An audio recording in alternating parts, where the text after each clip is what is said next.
Greetings and welcome to So You Think You Can Quest, the online, live-streamed Dungeons & Dragons-based game show with real cash prizes and precious stones that raises money for rotating charities. I'm your host and Dungeon Master, and this is just a quick introduction to Episode 4 of our open beta development process. In this episode, we rejoin some familiar companions, as well as some fresh faces, and over the course of the episode, a few adventurers will be slain, and more will be selected from the contestant pool, and join us as our adventurers grow ever nearer to the center of Hope's Rise, and claiming the $250 cash prize that lies awaiting them there. Will they make it? Are they successful? Who expires in this journey? Who claims the daily prize? And which precious stone do they choose? All of these questions and more will be answered, but you'll have to stay tuned and watch this episode of So You Think You Can Quest. And before it starts, I just want to do a quick thank you to all of the contestants and the fans in this show who are helping to expand the reach of this program, as well as dedicating their time to promoting this and helping earn money for charities. It's really been a wonderful process getting to meet all of you as more and more applications flood in by the day, and the player pool is expanded by probably times 4 in this last week of play alone. And I just want to say that it's been inspiring as both a world creator and a show producer at this point, and I'm going to do everything that I can to make sure that this show continues to get better and better in both the production values and also the prizes and content available for contestants and fans alike. Thank you so much, and please enjoy this episode of So You Think You Can Quest. Alright, before we get going, I also want to take this moment to make a quick disclaimer that this show does feature graphic depictions of fantasy violence as described by me, the Dungeon Master, as well as real depictions of live strangers being brought together from across the internet and solving deadly problems under pressure for cash prizes. There will be moments when everyone is at less than their best, but the show is dedicated to, for the most part, reproducing all of our broadcasts in their entirety in these episodes so that fans and contestants alike can get a full view of everything that has transpired, as well as there being clear examples of what is and is not acceptable forms of behavior as you watch as contestants are not invited to compete in the show's future episodes. Thank you very much, and I hope you enjoy this, and let me know what you think in the comments below. Okay, we are live. Thank you very much. Or at least we should be. Let me double check everything. Looks live to me. Looks live. Okay, sometimes my Twitch doesn't display it immediately. Welcome everyone to So You Think You Can Quest. This is the 4th episode of our open beta development process. And tonight we have a returning champion from last session, 3 returning champions who've yet to be defeated in their current character form, and then 1 fresh face who will be randomly assigned a fresh, randomly generated character from me because they are occupying the coveted 5th player seat that ignores all of the other character locks and can be randomly joined into the game as any character. But before we get into that, we're going to do a quick introduction of this for those out there who may be watching and are unfamiliar with the concept. This is a live-streamed Dungeons & Dragons game with real cash prizes and precious stones where the quests matter and character death is permanent. There is an expanded player roster of more people than there are currently playing contestants. So if any of these players go down, there are contestants waiting to take their place who will then also be given randomly generated characters. And in this manner, our contestants will journey through a custom world of my own design and try and complete quests on behalf of the mysterious Guild of Mazes, who is assigned these adventurers to investigate the far-flung remote mountain town of Hope's Rise, which sits nestled in the Moonwake Mountains, half a season's journey from either major port to the north or, Foundational Kingdom to the south. As a result, Hope's Rise is an isolated place full of both intrigue, mystery, and a small amount of paranoia for those who get lost in the otherwise expansive and darkened hillscape. So, We're going to do a quick recap of what happened in the last few sessions, and then we're going to get our new player, Vin, a randomly assigned character. It's important for everyone to remember out there also that while there are real cash prizes for our contestants, this show is also donating 100% of any revenue generated in the first couple of months, and then also a forever static 15% minimum to charities in the future. And so as a result, this adventuring band that you see before you is actually working in real life to help create charitable funds for people in need. Right now, we are raising money for the Extra Life organization, who is themselves a charitable fundraiser that allows gamers to competitively fundraise for Children's Miracle Network hospitals. And at the end of the first month of our streaming, we will be cutting a check to that organization, as well at the end of the second month. And so, with that, and without further ado, I'm going to do a quick introduction to what happened in the last few sessions to give you a taste of where our players are at now. The game opened with a harrowing course of encounters that were terminated most importantly by what was the arrival of some enigmatic figures in the center of a massive, towering wall of energy, their forms only illuminated by the negative space that they occupied inside of this maelstrom of eldritch power. Were it not for the natural 20 perception check of the gnomish wizard Nenton at the back of the crowd, none of this would have been seen. But then, moments later, before Nenton could identify any other information about these silhouettes other than one at the center of these 9 seemed to tower over the rest as if some sort of gargantuan figure, humanoid in shape, but deformed by tentacle and appendage that seemed unnatural and perhaps indicative of something from beyond the far realms.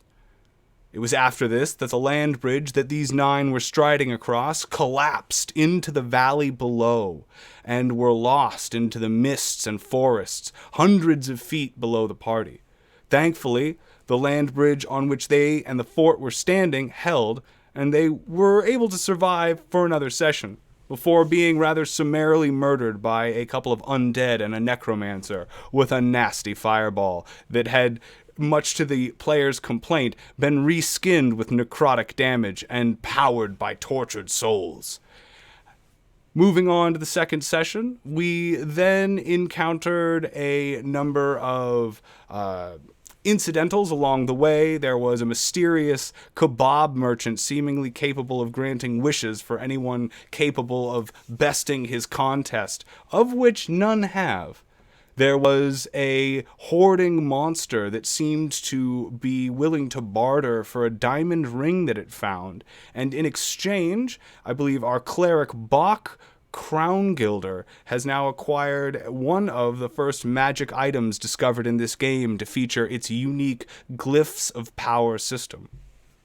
After that, there was a massive upset as a critical failure encounter check was rolled, and the entire party was literally dropped 60 to 70 feet as explosives undermined the very foundation of the road across which they were walking, and they collapsed into a cavern that seemed to be full to the brim with goblins and human smugglers, somehow creating a bridge out of existent supplies and slipshod carpentry across what was a massive cavern filled with ravines that dropped yet still more, dozens if not hundreds of feet further into the earth.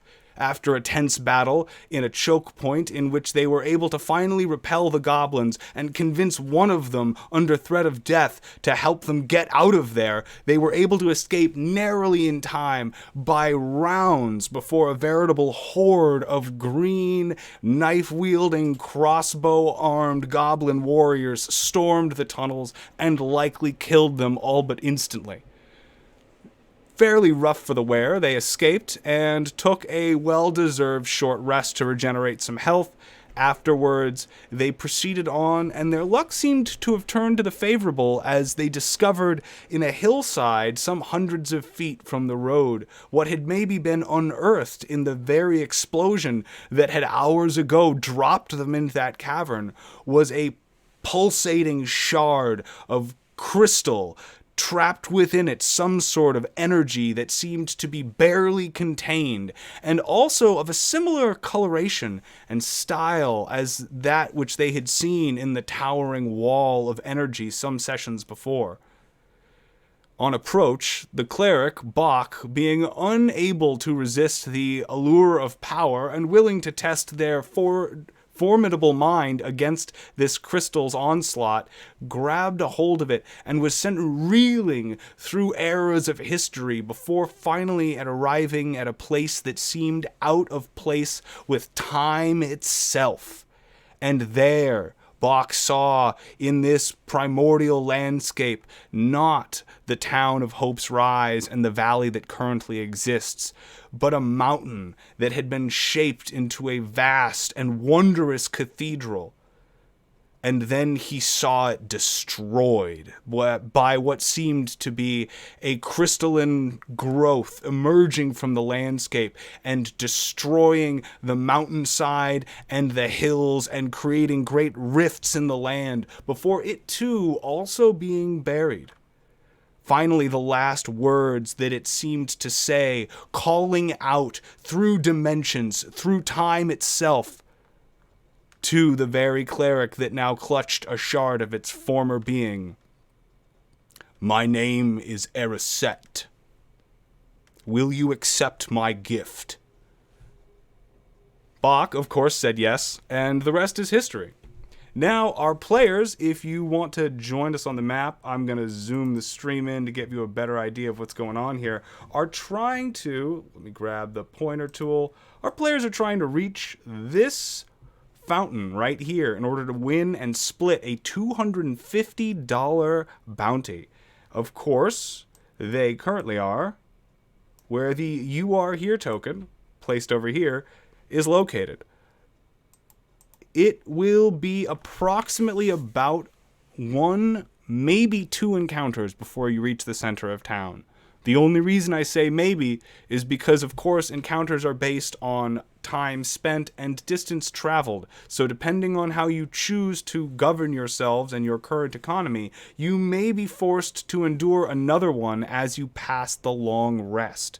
Because, as you may remember, while you did short rest at the end of last session, many of you could use a more substantial return of your hit dice, health points, and spell slots before potentially facing what are the dangers of the strange and far-flung town of Hope's Rise. And with that introduction, I'm now going to roll the character class to see what our new player, Vin, is going to be coming into the game as. Vin, not meet after too soon.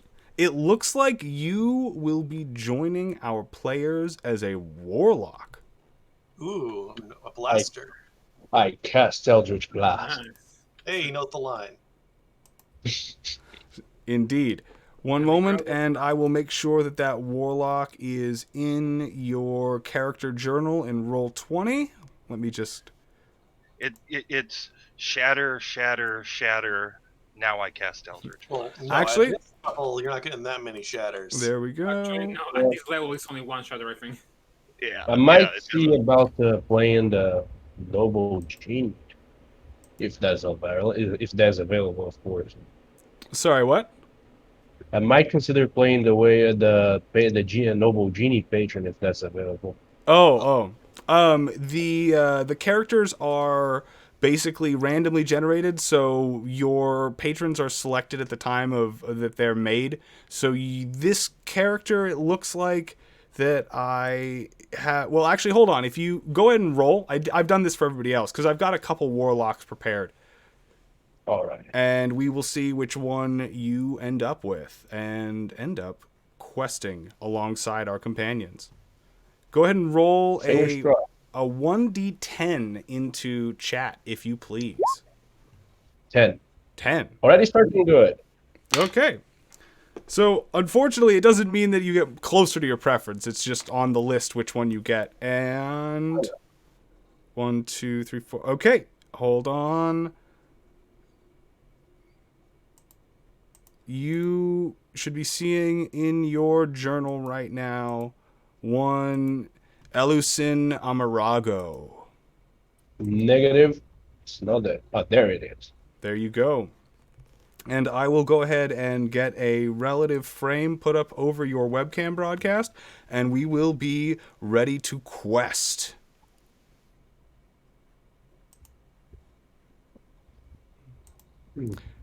So how Archfey, long huh? for everybody who doesn't know you and hasn't met you, because I just met you today, how long have you been playing Dungeons & Dragons? And, well, yeah, please talk about your role-playing experience. Around 6 months. I've played D&D 5e. I've played Star Wars Saga, although played only exclusively GM at that one. I've played MGM Call of Cthulhu, and I've played a bit of Cyberpunk 2020. I had a few sessions in with Vampire, but that wasn't exactly a wholesome experience. Yeah. Anything else? Or No, maybe sure. Certainly. In a lot of ways, I'm just letting everybody get to know you a little and who you are as a player while I also get your name tag set up.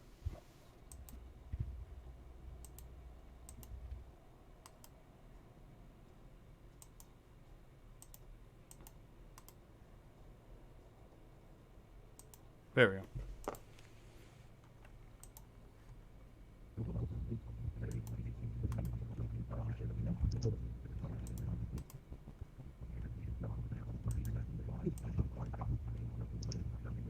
Is anybody else hearing the ominous chanting? Is there negative. It's Vin's mic. there's No, ominous chant. Ominous. That is. I don't think it is. Because if it was mine, then you would be hearing when I had it pressed. But at the time you reported it, I wasn't pressing to talk. That makes it even more ominous chanting, doesn't it? Okay. Yeah. Ellison, your frame is up on the stream. Arathil, let me adjust your text. Everybody seems to be visible except me. I seem to have dropped out there for one moment. That's strange. Let me move that up. There we go. All right, here I am. Now, with that ready, we are good to go. You can make your next encounter check, as well as tell me how you plan on proceeding into the many roads that span out before you in the misty farmlands that twilight has begun to just creep upon. As you may remember, you spent some hours walking after setting out in the early morning, fell into the goblin warrens, then had to fight your way out, which admittedly didn't take long, but then running your way out took a fair amount of time, after which you rested and then traveled again.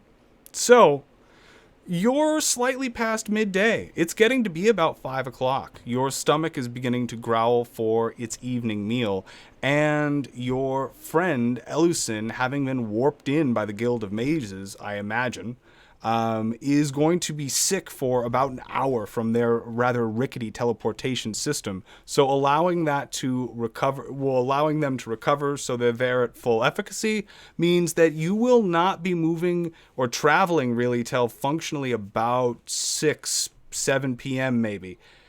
If you think about that, you definitely will not be reaching the center of town during daylight. You won't even be traveling through town really during daylight. Is that really how you want to risk this approach after having fought so hard to get here? I leave the question to you. We might just want a long rest here, and since while we did just short rest, I tried to pick up that crystal and it nearly killed me. I'm all for a long rest. I'm all for it. I'm all for a long rest. Question, DM, do any of the surrounding buildings that we can see, do any of them look like a sort of like inn of some kind? So, yeah, like Are these farm buildings we could maybe pay to spend a night at? That is something that you would have to find out by investigating. Currently, if you want to know where the location of things in Hope's Rise are, then that comes down to history checks to determine how much you remember from your brief glances at the dossiers of information you were given before being rather rudely forced out through the teleporters in the Hall of Gathering. I've got pretty good history. May I try? Sure, certainly. Roll away. That's 17. 17 history. Okay, I'm gonna adjust the chat, well, the stream, just so that everyone can see where I'm pointing. But if you follow this arrow, you know that the closest inn is several hours away.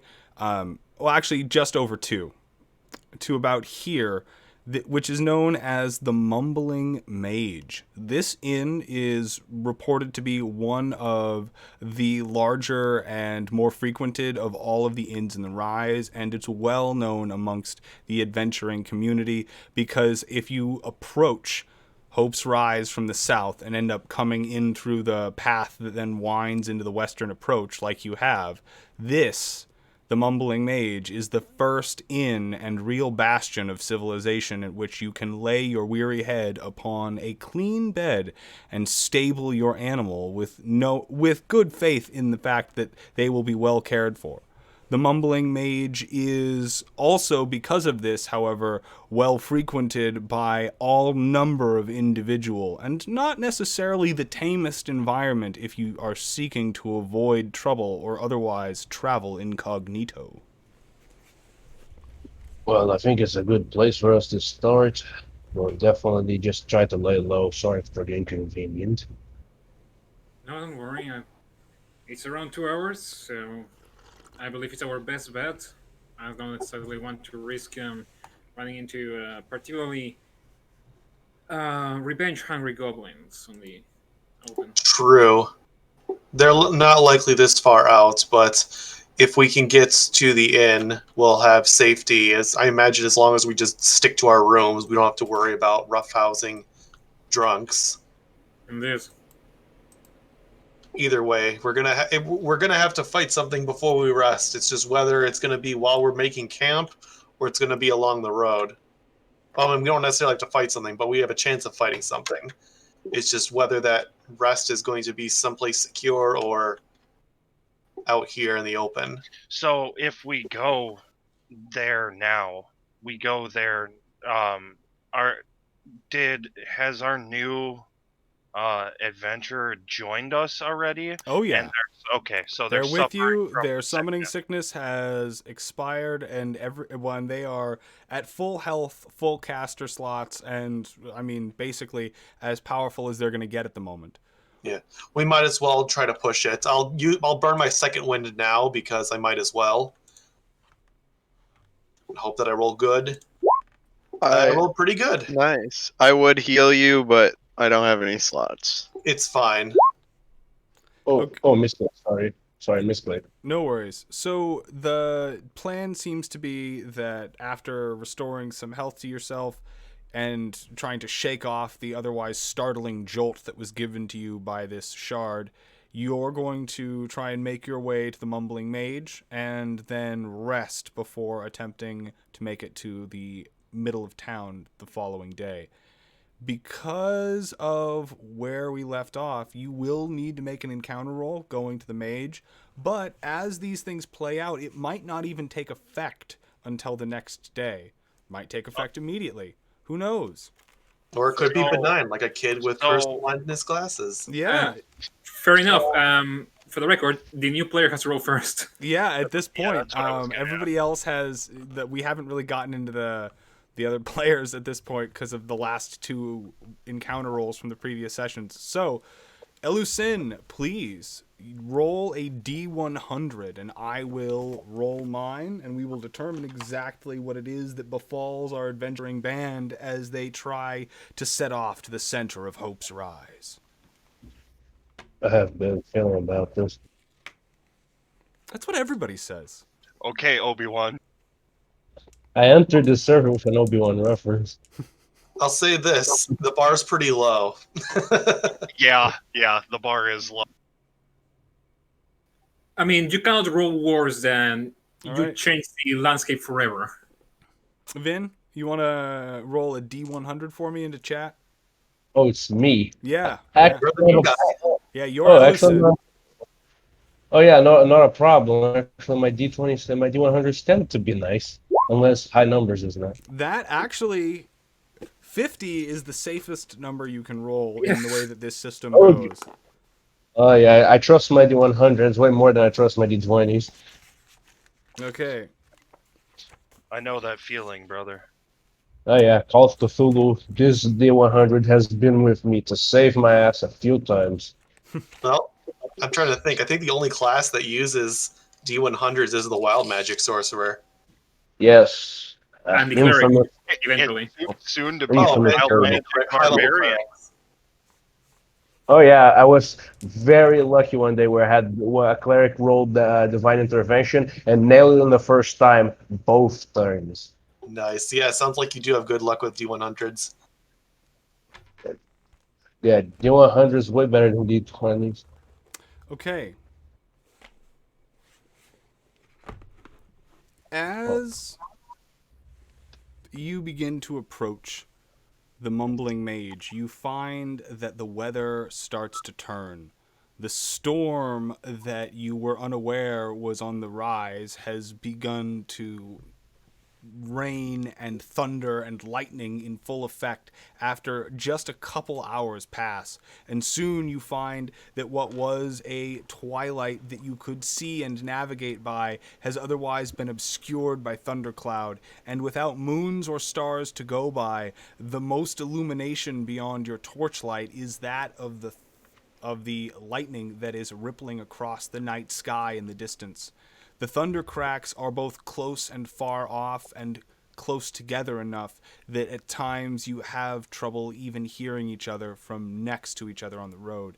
And soon the earth and soil beneath your feet and on the sides of the roads begins to swell with the rainwater, and soon erosion starts to bring mud into the actual road itself. This, though, is the sort of series of events that happen as you are making your way towards the mumbling mage. And as you endure this storm and are worried that it is both clouding your vision and perhaps also going to bear with it ill omen, you find in the distance the mage's lights of its common room appear at the end of the road, and you can see between the two massive jutting rock formations, both to the north and the south of it, its several stories are warmly painted and well cared for, and you can practically hear sort of the ribald song and carryings on of many who have probably decided to shelter there for the evening rather than continuing further on. Not too much unlike yourself. Obviously, not wanting to put any of you through anything that you don't sign up for, now that you have made it to the mumbling mage, are you. How are you going to approach this situation? Do you go inside immediately, or Oh, how Yes. well? How does the outside look? Does it look packed? Does it look more normal day? Maybe empty. it looks full? Judging, it's hard to tell because of the rain and wind and the darkness in the road, but you are able to see by the lights in the common room coming through what is fairly kind of dirty brown glass that there are a number of people inside, and it seems to be generating a fair amount of noise. Well, we might as well head inside. Maybe look for the crowd that looks less packed, so we don't run into trouble. What you guys say? Or we just try to find the Before we, innkeeper, get a room, and retire for the night. Yeah. that sounds like the best idea. If I'm being honest, we all took a quite bit of a beating. And Well, are you feeling are you feeling good to go, Allison? Or are you still Oh, suffering from the teleportation sickness? I've been. No, Well, it just happens every time. I don't know why, but right now I should be fine. Oh, I can If you actually tell guys, you why. It has something to do with the inner ear having to adjust to a new set of gravity in the plane of the Earth in our in this part of our planet. It's very interesting. I'll tell you the exact science someday. uh, sure thing. If it is interesting to you, it'll be interesting to me. Uh, so, if I've got it correctly, our plan is to just rest for the night and immediately head off, right? Aye. This inn Yes. has reputation for somewhat rowdy patrons. Best case is to just not deal with them. But there's also the best fact is that it's mostly frequented by adventurers. So if somebody were to attack us through the night, there might be Well, people that will be willing to help us. true. That's saying people want to assassinate random travelers that pass through. Do any of you? No. All right, then we can at least extend them this same benefit of the doubt. So yeah, Well, we'll head right in. yeah, with a bright, warm smile. Okay. Heading into the mage, you find that the interior is a welcome sight of relief for both the dangers that have faced you on the road thus far, as well as the bleak weather conditions outside on the rise. You see the inside as dry and well lit. There is food on every table, and almost every patron has a beverage of some kind before them, even if just drinking water. The inn staff seems somewhat taxed, but in control of the situation as they run from table to table, both cleaning previous dishes as well as delivering future orders. Many of the individuals, as you look across this room, seem to be well equipped for the road. Many unafraid to be seen here with their weapons at their side and their battle-ready armor still donned. There are what seem to be some merchants. There are definitely commoners and farmers amongst this lot who are still yet at this point in the day dirty from their work in the field and have yet to return home. There are any number of sort of various travelers tucked along the sides of the establishment, their travel cloaks drawn long about them, otherwise obscuring everything but their height and general size. This environment seems to be friendly and does not pause long as you enter, showing that they have no real conception or wariness of strangers, as likely very few people here, with the exception of the farmhands, know each other, and most are probably traveling through on, well, not similar business, but business of their own none the like.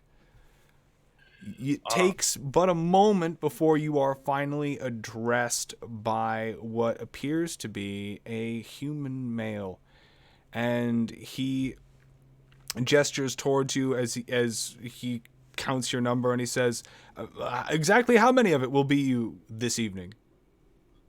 5. I do believe we're fine. Rooms, food, drink. Rooms, food. You Room, guys food, mind if we? drink. Should we share rooms, or does everybody want a single one? Well, I let's mean, see we what we can can double afford. Yeah, What I'm is your fine with fair- sharing. What's What the is your cost per patron? Indeed, sir? What is your cost per room? I don't care how many of you sleep on the floor or take the mattress. You're welcome to fight over that all you like, but it'll cost you no less than 3 silver for a room here for the night. If you'd like something of greater accommodation on the higher floors, then it will be an additional charge. 3 silvers for each is fine. Yeah. Yeah, very much Uh, so. I lean in a bit and say, how much for the better rooms? Are you doing that as a sarcastic gesture, or are you legitimately trying to conceal that from your companions? Like a city boy that has just spent a Go ahead and give harrowing me a experience deception check in real the quick wild. to appear as if you are not doing that.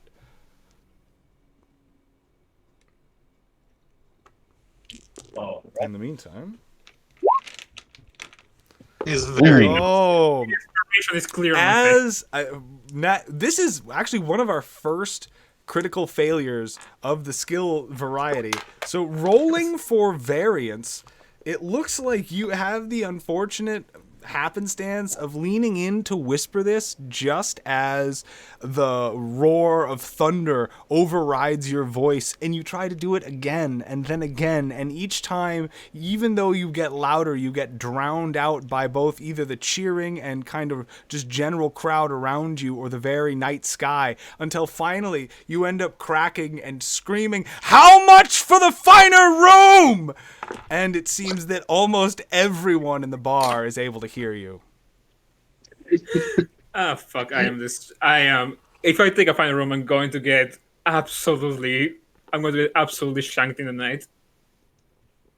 no, just made fun of. Like, ooh la, sissy boy can't take the normal room. Needs the fancy room. Yeah, look at him, all fancy riches. He needs all the fancy couches. Can't sleep with the rest of the group. I He paid 20,000 gold pieces to go to Wizard College. I deserve the luxury. Look at him, paid a lot for Wizard College. Woohoo! It's not like the rest. It's not like sorcerers. I have money. Dude, you're gonna sleep with. Okay, so with that, are you going to retire to your rooms immediately, or are you going to meet might as some of these tavern folk and see where the night takes you? I would actually like to inquire if I'm able to pick up equipment here. The innkeep looks at you and he says, "We run a small shop during the day, but unfortunately at night all I offer is a room, board, meals, that sort of thing. The quarter mistress isn't here right now, and she's the one who oversees all of the financials and the transactions. Is there something that you need urgently?" Yeah. Not urgently, but before we set out, I'm looking to pick up more arrows. I'm sure there's a quiver of arrows down in the stores of the basement. If you give me a room number and, well, let's call it a silver, I can drop it off for you. Okay, sure. 3 silver for the room and a silver for extra quiver of arrows. I appreciate it. Thank you. They'll be there in the morning. Much appreciated. As for the Is rest there, of you, is there anyone gambling? Like inside the there's place? no Can I see anyone? house-sponsored gambling, but Yeah, you can look normal. around and clearly see that there are adventurers, guards, merchants alike who have stacks of coins and valuables in front of them and are gladly exchanging what seem to be turns at throwing a handful of bones or slapping down cards that seem to be etched with symbols that are both in some cases foreign and unfamiliar. I want to check out the card game. I want Okay. to see if say play poker. Just keep track of how much money you actually have. Ah, sure thing. I won't bet more than say I'll The expose 20% of my. warlock. So to get involved in a card game, you are going to have to approach one. How do you want to handle this? Well, hello there, friend. What's the game? Watch out playing. Just gonna walk up to him and give him a tap on the shoulder and ask him. He looks up at you, and the individual that you are speaking to happens to be a dwarf who responds from the crowd around. And he says, "We're playing a game. It's called Ronir's Lightning." Ooh, do I know how this game is played? Go ahead and give me a history check. See if you're familiar with this. Right. You are unfamiliar with that. However, the suffix lightning is something that gets attached to frequently a lot of card games that have quick to learn rules in this particular world, and then are usually along the lines of something like blackjack, in which there's quick hands that move at a pace at which you're expected to kind of turn over every 10 to 20 seconds. So likely this is a variation on a card game that you are familiar with, but you cannot claim any familiarity with Ronir's Lightning. I'm gonna look to any player who seems to already have folded and is not playing currently, and ask if he can explain the rules. All right, go ahead and give me a persuasion check to see if you can get yourself into this game. That's Excellently done. Looking at one of the players who has not folded but is low on their chips, you manage to kind of strike up a conversation with them as you try and sort of get an idea of how this game is played. Quickly, they give you a rundown on the rules, and it seems to be a simple matter of bluffing the amount of points that you have in your hand, and then also knowing how those points interact, because at the end of the day, everyone is forced to put down 2 of the 4 cards they have in their hand, and then depending upon the other cards in the deck, they may or may not have the point values that they've been put down augmented, either going up or going down. And then as you deal through the deck, kind of like blackjack, you also must keep track of what has already been played in order to have a better idea of what is likely to come. So in that way, it's almost a fusion between blackjack and dominoes, sort of. And this rule system takes a moment to explain, but they seem to be an avid sport of the game and welcoming and trying to teach you. This is going to consume some time, so while this is transpiring, I'm then going to pop over to my other traveling companions in the Guild of Mazes. How are you spending this time as your newfound warlock has materialized out of the very ether, sent to assist you, and now seems to be wandering over to the gambling tables? Well, I'm trying to cash. Yeah, It's a form of assistance. Yeah, we have not much money, but I'll just help myself to some of the food and drink. Okay. That food and drink, depending on what you're looking for, will cost you anywhere from about 4 or 5 copper to a few silver. Are you just sticking to crude, a mead, and what the inn basically has readily available, which is basically roast game and root veg? Yeah, that sounds good. Okay. That'll run you about 4 copper. Then moving over to the other 2 companions, how are you spending this time? Likewise. I'm also going to be take food and drink. Okay. Noted. And then after done, I'll go to bed. Do they have any stews for sale or like soups? They do have a porridge that has been cooking all day. It's not the tastiest thing, but it's nourishing.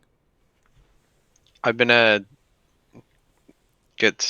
buy some porridge then, a bowl of porridge.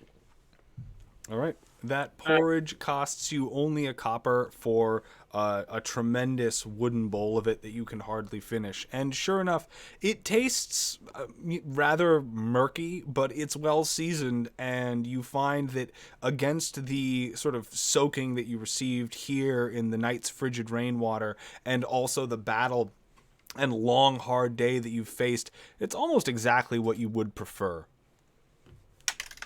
Something you don't have to chew. And after I eat the porridge, I'm gonna go straight to bed because I am very shaken up. Sure, having just been thrown through space and time and all of that. So that cuts us back then immediately to our gambling warlock half-elf.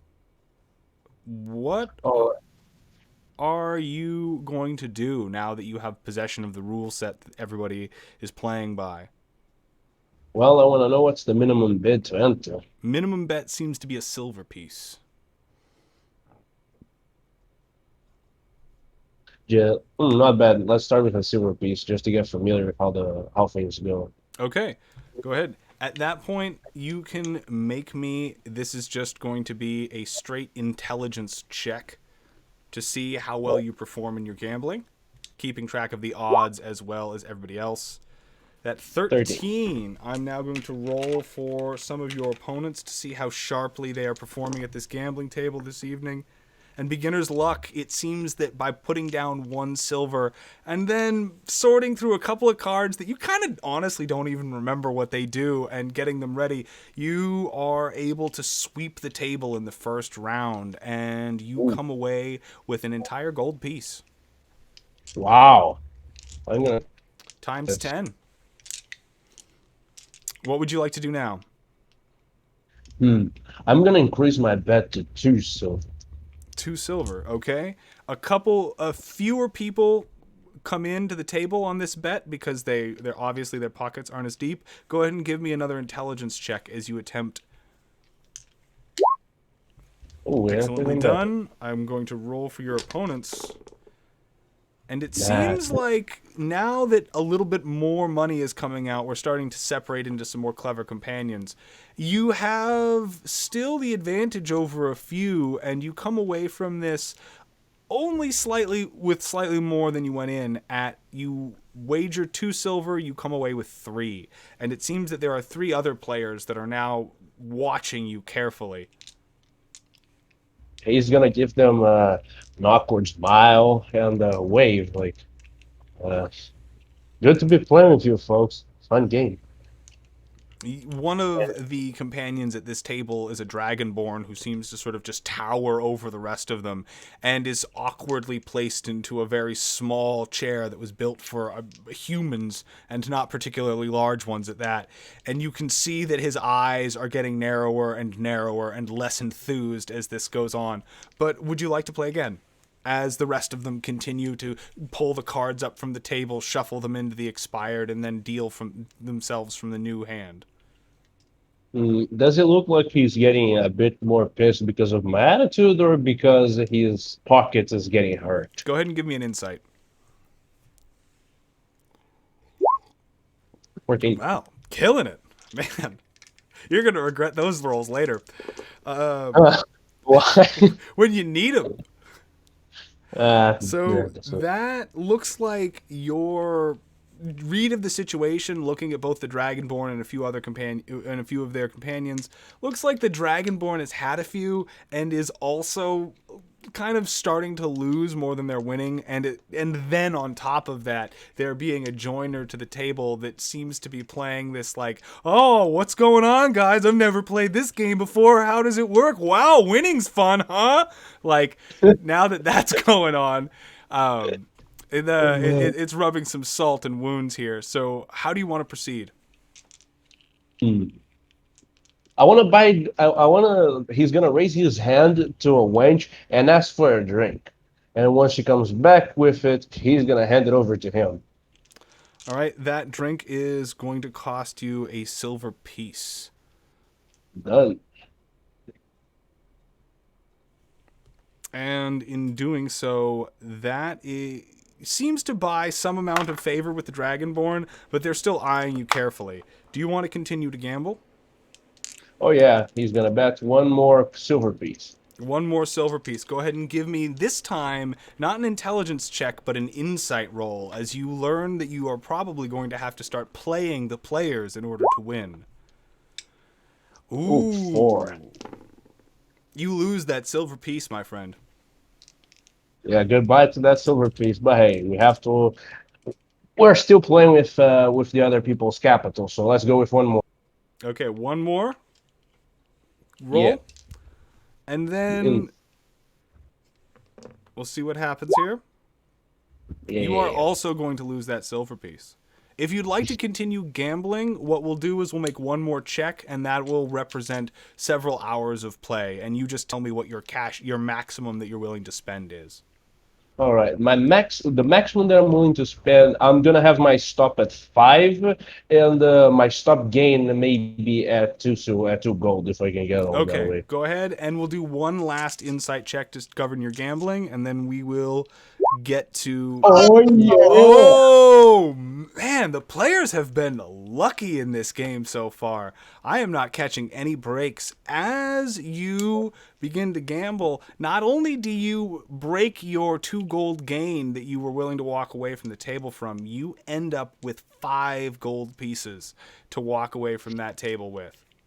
Masterful. You can see that the Dragonborn is unhappy and that the dwarf has to gruffly sort of take them away from the table at the end of it, and you hear him saying, "It's not worth it, don't. We've got more money in the bank." Well, if someone's going to be assassinated tonight. They begin to saunter off to their rooms. This, is worth noting, does take place several hours after our companions have begun to rest. And as you are headed to your room, Elucin, I'm going to need you to make a wisdom saving throw.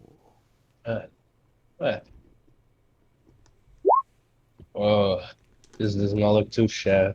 Elucin, you feel a presence in your mind begin to whisper to you, begins to call to you. It tells you to come towards it, that it has great treasures for you. Your mind is so clever and capable. It's a waste to pledge your loyalty to the Archfey. You should come and serve me and see the gilded treasures that I might provide for you. And with that, Elucin, you feel yourself called towards the lake behind the mumbling mage. He's gonna look around, see if there's how's the movement inside of the tavern at this hour. At this hour, having spent several gambling and already arriving in the evening, most everyone has gone home, either braving the weathers of the storm to get back to their farmstead, or headed upstairs to crash in their relative makeshift homes of their rented rooms for the evening. Is there anyone still around? There are a few people still around, kind of milling about, but unfortunately, due to the magical compulsion that you feel, you don't think that telling anybody about this is wise. Yes, it's not. Maybe And just so you feel yourself drawn out of the mumbling mage and beginning to make your way towards the landscape. Well, the lake on the landscape behind the mage. Ugh, the word salad there. So you are going to be headed in that direction when we're going to see if our companions are going to be able to perhaps recognize that something is missing or afoot here. The rest of you, I'm going to ask for what are basically just wisdom checks, not saving throws, as you aren't necessarily going to suffer ill effects. Just one question. If I don't know. Ooh, this is what I meant when I said you'd regret those high rolls. Now people are trying to save you, and they can't roll nothing but a 6 and a 9. Two questions. We're missing one person, and that's gonna be a 15. Yep. I'm calling it right now. If whatever this influence is charming him, I think you mentioned he's a half elf. Wouldn't he have advantage on that save if it were charm? In this case, actually, he would have advantage on that save. You are correct. Good for you. See, you guys saved my ass. Two questions. Well, maybe you just have another chance. Yeah. I hope this was just. Go ahead and roll that advantage. 2 questions, DM. Ooh, Better? double. Okay, so that is going to be enough to sort of stop you in your tracks as you find yourself walking out into the raining night before you actually round the corner of the exterior of the building and start heading out towards the lake. And at that point, you're going to realize this doesn't make any sense. What am I doing? This is strange and risky behavior. Go ahead, give me that last wisdom check now. I believe who am I looking at that didn't? I think it's Bach. I'm asleep. One, just like if you happen to wake up. Yeah, no. The wisdom check is whether or not you wake up and realize that something is wrong. Oh no. DM, actual question. Yes. Are these checks to perceive if somebody has gone, or is it to see if some kind of charming ability avoids us from figuring it out? It's this check is specifically to figure out if you have awoken at some time in the night and then taken it upon yourself to make sure that nothing terrible has transpired between you and your companions. Point: I don't sleep. You do not, but you do, however, go to your own fancy room in which there are none of your other companions to be concerned with. Point. So you do need to still have the wisdom to check upon them in the night to see if they are still there. And it seems like none of you have that wisdom, but your companion is saved for the moment by their half-elf nature. Yeah, he's thinking like, I'm not completely willing to abandon my patron. She has been very good to me, but I'm willing to have a conversation with you, whoever you are, just thinking in his head. But right now is a bit too dangerous, so maybe we can arrange this meeting to be sometime later. It says, if not you, I will gift one of your friends. Well, are we willing to discuss this somewhere else, sometimes later, or does it have to be right now? Now, you must join me now. Well, since there doesn't seem to be any limit to how long can we talk, like waking and walking, making his way back inside of the inn. I'm willing to ask. Let's start with pleasantries. My name is Elishin. What is yours? Are you saying these things out loud, or...? Thinking in his mind. Okay. And the voice responds that my name is not one that your mind can comprehend. Now, fetch your friends, or join me. But I seek tribute, and I will not be denied. What kind of tributes? I seek souls. I see. That's the nature of it. It's not my line of business. I'm sorry to waste your time. He's going to make his way towards his room rather hastily. Okay. And with that, are you going to attempt to just sleep it off? I mean, he's half-elves do sleep. Well, he's gonna trance it off, as it were. Yeah, he's gonna try to. Yeah, I was thinking. Do half-elves sleep? Yeah, they do. They just can't be forced to fall asleep. Oh yeah. All right. With that, you aren't actually disturbed anymore in the evening, and the rest of you are able to wake up in the morning. Whatever this entity's threats may or may not have been, have either not come to fruition or were empty in the first place. And you find that all of you are safe and sound. Your quiver of arrows is present. DM question. I did end up taking the final room, so what was the price for that? The final room price was... I thought I clarified on that. Sorry. The final room price was 5 silver. All right, and one more point. It says on my character sheet that my material comfort is staying at inns. Is there any kind of mechanical benefit from so the mechanical benefit of that is only that as random encounters are determined and other sort of things begin to stack up in the game, those material comforts will become relative as you sort of engage with the world and you start to have more and more plot threads that you're trying to resolve. So keep your eye out for things like that, certainly. But at the moment, it doesn't seem to, this material comfort doesn't seem to be offering you any particular, I guess, guidance, if you will, would be a good way of putting that. So it's more like a once we start accumulating stress type thing. That, and also in terms of the material comforts are often tied to encounter rolls that you might not necessarily know that they're attached to. That's one of the mechanisms within this entire game, is that while you'll see things that happen immediately, encounter rolls also set in motion things that occur in the background. And so right now, even though none of you know it, there are a few sort of subplots that you've set in motion just through the things that you've randomly encountered so far in this game. Like the blind necromancer. Yeah, like the blind... Indeed. Or at least a very angry necromancer who has a pair of cursed glasses. So this does leave you, though, now with, I believe, let's take a measurement on this, and this is very exciting.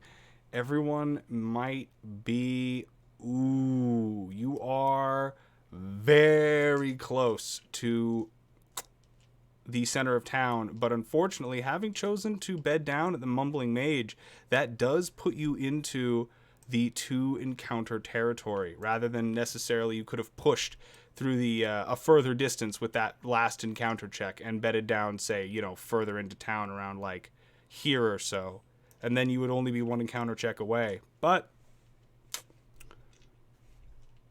So with we got our long rest. you got your long rest though, so everyone is completely regenerated. And But for hit dice, you only recover your Constitution No. modifier. No, yes, forget well, so some of you might not be completely recovered depending upon how Yeah, many you get- you spent and what your con mod is. But other than that, casting slots have been restored, your health is at maximum, all of your long rest triggered abilities have been reset. How do you want to proceed? And who is going to make the next encounter roll? We'll just head back on the road, the center road closest that goes directly there. I'll do the roll. Okay, Bach, go ahead. Oof. That's fine. That's fine. Box like we're okay, we got this. It's just a little airborne. As the inn burns around us, this is fine. Hopefully, we don't have yet another terraforming incident. Oh god damn it! Yeah. At least there's no more land bridges. I mean, hey, if that happens, at least we're in the middle of town, which is going to, which will mean that at least we'll have some guards helping us. Maybe, who knows? Oh, that's funny. All right. Interesting. So you all are going to get to about... Let me grab this token.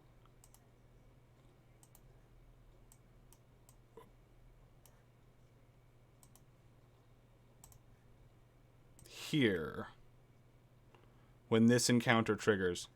As you are coming up what is a fairly steep gradient, you notice that sort of these ridges right here are these sort of like thin stone, like almost monoliths that have broken from the ground, and they resemble in their way almost kind of like teeth or claws emerging from the earth. And there are houses built along the side, both close in and further out.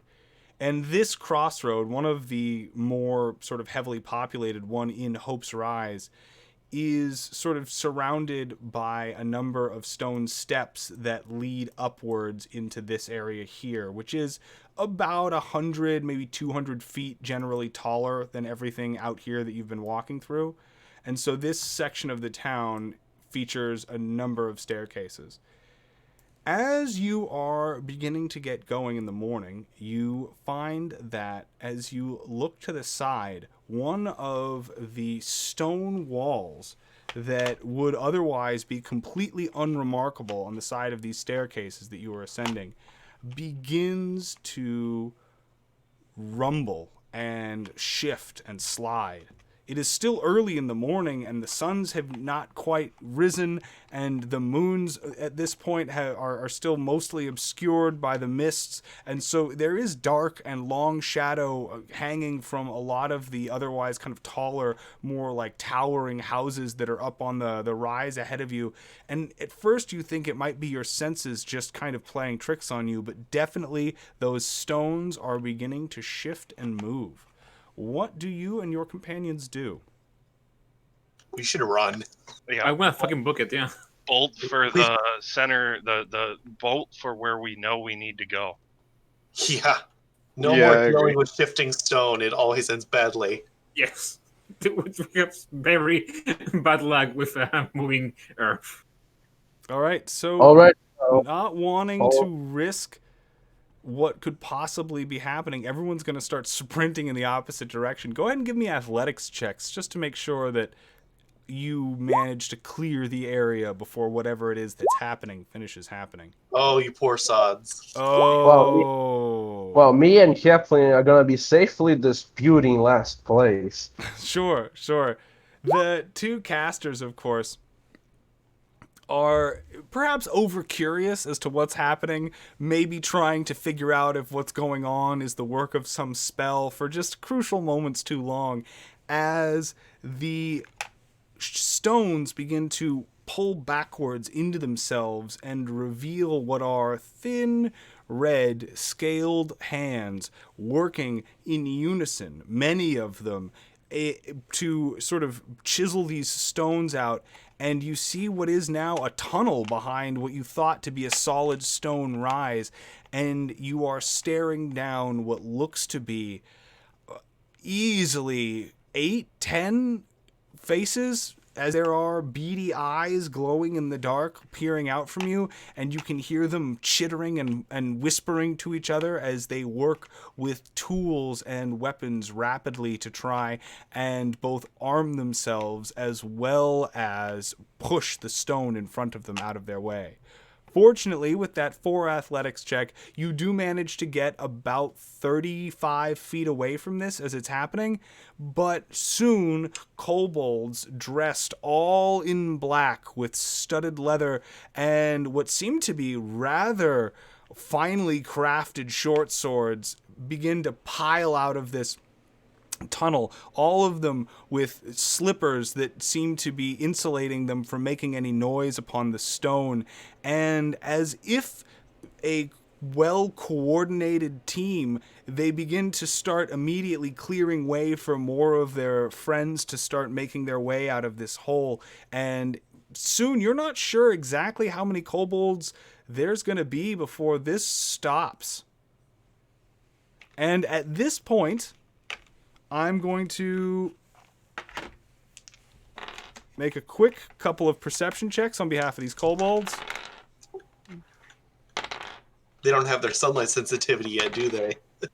Unfortunately, due to the mists of the rise, they're just not necessarily in that same kind of environment where they would be sort of otherwise blinded. And it looks like on behalf of finally some luck that's catching up with these monsters, a few of them are going to roll very high and start pointing at the witnesses that are nearby, realizing that they may have accidentally taken a wrong turn at Albuquerque and come up in a place that's maybe a little bit more exposed than they were hoping. And does anybody here speak Goblin? Goblin? I thought they spoke Draconic. They do, as a matter of fact, but I'm asking if anybody speaks Goblin. Nope. Unless our Warlock does, and we already know it here, Ken. No going. Okay, so Negative. next question. Does anybody speak Draconic? I do. Okay. If you want to give me a perception check, we'll see if you might overhear some of this. Okay, you are capable of overhearing what is a brief exchange of heated words, and you know enough to know that the kobolds are not speaking entirely in one language. They seem to be bantering back and forth in kind of a pidgin between Draconic and Goblin, as well as what might be Giant as well thrown in there, which is kind of disturbing. They have no reason to know that language. I know Giant too. Oh, yeah, well then there you go. And it seems that they are bickering about some person that they were supposed to be coming up into the basement of, that this is clearly not the basement of, and that someone named the Throat Sworn were going to be very upset about this. But that's all you can really catch before they are going to force initiative rolls and just start firing crossbows and blow darts at everything that they can see. And I'm going to queue up a battle map to simulate the situation real quick. I will take just a moment doing that. And in the meantime, Could I holler something in Draconic at them? Yeah, sure. I mean, I was just going to ask. I'm happy to resolve any questions that people might have about this scene as it plays out. Can I just holler out to them? We didn't see anything. Good luck with your working. I will aid this by. Do any of them look particularly leader-like? That would be an insight check. I Or- will. Do you do this? How far away is the rest of the party from the two of us? So based on the 11 athletics and then the 17 athletics, and then the 14 and the 11, they're another 35 feet away from you. So it's basically 35 and then 70 from the point of origin of all these kobolds. And then lastly but not least, the 17, Nahen, you being most fleet of foot, being the rogue and prepared to book it from any situation. You managed to make a clear, 100 feet away from the point of origin before this initiative check goes and starts kind of sweeping through the crowd. You, Kelefin, with that insight, everyone's wearing these very sleek, well-organized black leathers. It's very hard to tell one from the other. That would normally be the signaling factor amongst kobolds, but they're in uniforms. This doesn't help. Normally they have, just scraps of leather and canvas, and the one that looks nice is the one that's in charge. But all of these swords look almost forged for these creatures, judging by the way that they kind of occupy a space between dagger and short sword. Interesting. So, Would I be able to roll anything for my trying to not say that we didn't get them to not attack us? We didn't see anything. Good luck with your work. Or is that So not gonna with that, go ahead and give me your persuasion check. Yeah, I'm great at those. Wow, I am great at those. Hold on.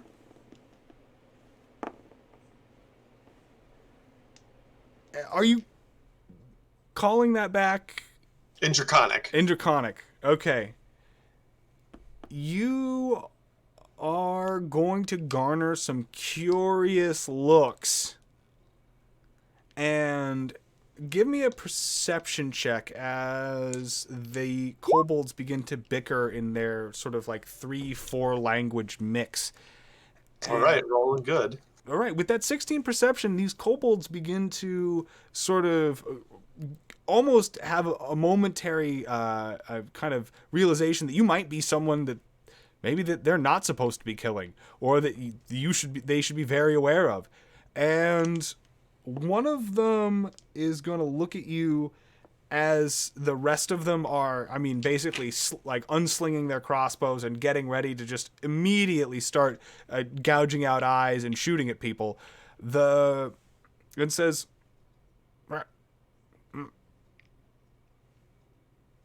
throat sworn?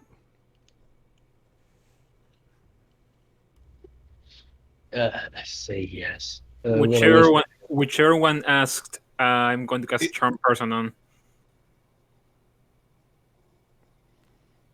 What is your response into this momentary inquiry? I will touch my throat.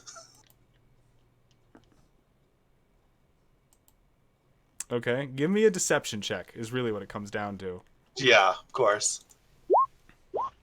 Moderate for my modifier. Moderate for the modifier. As long as it's enough to give them enough pause that our casters can get another couple feet away from them, it might be enough.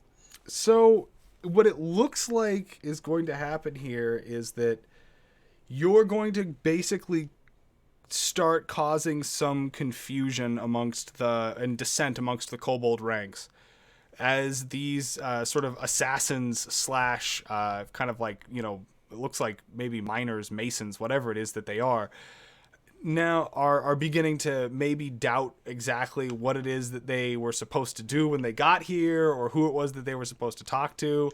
And as this begins to kind of chirp up between them, you buy your companions one action And I'm looking before at initiative hits.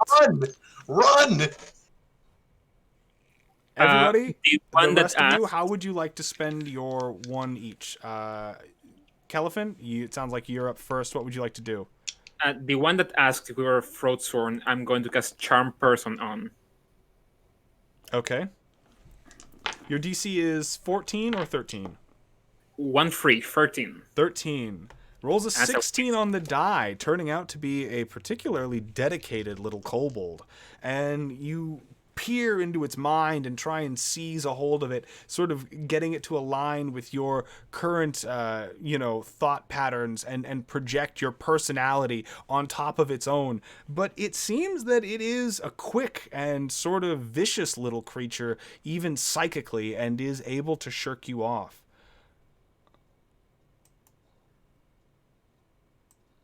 All right, is it the time to make a run for it?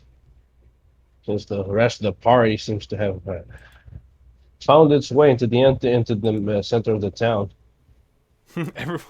So is everyone is just gonna okay with that charm person failed. Yep. Then how is we'll start with you because you just spoke up. So Elucin, how are you spending your one action before initiative breaks out? So they're looking like they want to straight up attack us, right? Yes. All right, so I'm gonna take a dash action and go straight and go move my 60 feet away from them at breakneck speed. Do we get movement or only the action? You can use that movement to make a dash action, but yes, you only have the one action. Yep. So that the action is do I require to dash as an action, right? Yeah. So you're fine. Yeah, you can move your 30 feet. I was just answering his question. Exactly. So I'll move the 30 feet and then move the other 30 feet as a dash, as I do not want to be caught in the front line as a spellcaster. Okay. Really help. I mean, if we're also getting movement, then I'm also going to move 30 feet. But... No. He just used his action for the dash. That's You see, got 30 feet out of it. I am also going to dash 30 feet away because Fuck. yeah, as I said, run. I mean, yeah, our front line is currently a couple of miles away from us, so it's gonna be tough. No, this is a fight. Their numbers are massive, and they are missing the primary disadvantage. And also, I like kobolds. also Yeah, because they're in the middle of the town, so we're not supposed to. I'm assuming that the town guard is soon gonna show up if they start making a ruckus. But you guys seem to have already made up your mind to find your way into the safest safest alley a few miles away from here. So I guess I'll have to follow. As this ain't a hex blade. Okay. So that leaves us with one. So Nahen, Nahen and Erithil. You're the only two who haven't spent your actions yet. So what do you want to do with that? Also, how's the stream going? I had someone say that it went black for a while. It went black for a while. Yeah. I would like to. I'm looking at the stream right now. It seems to be up. I would like to quickly survey my surroundings and find an opportune spot to drop into and hide. One moment. Oh, it maybe have gone black for them because I just transferred over to a map where everybody can. I'm going to drop down some tokens and get this sorted out. Yeah, it seems to have been a cave.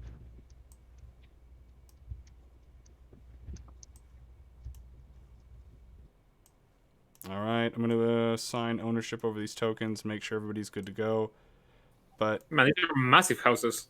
They are pretty big buildings. Most of these are in this area either affluent or they've got sort of larger properties in which there are inns and things like that.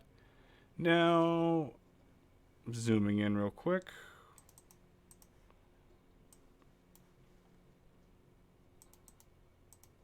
I'm going to start generating kobolds here in just a moment, but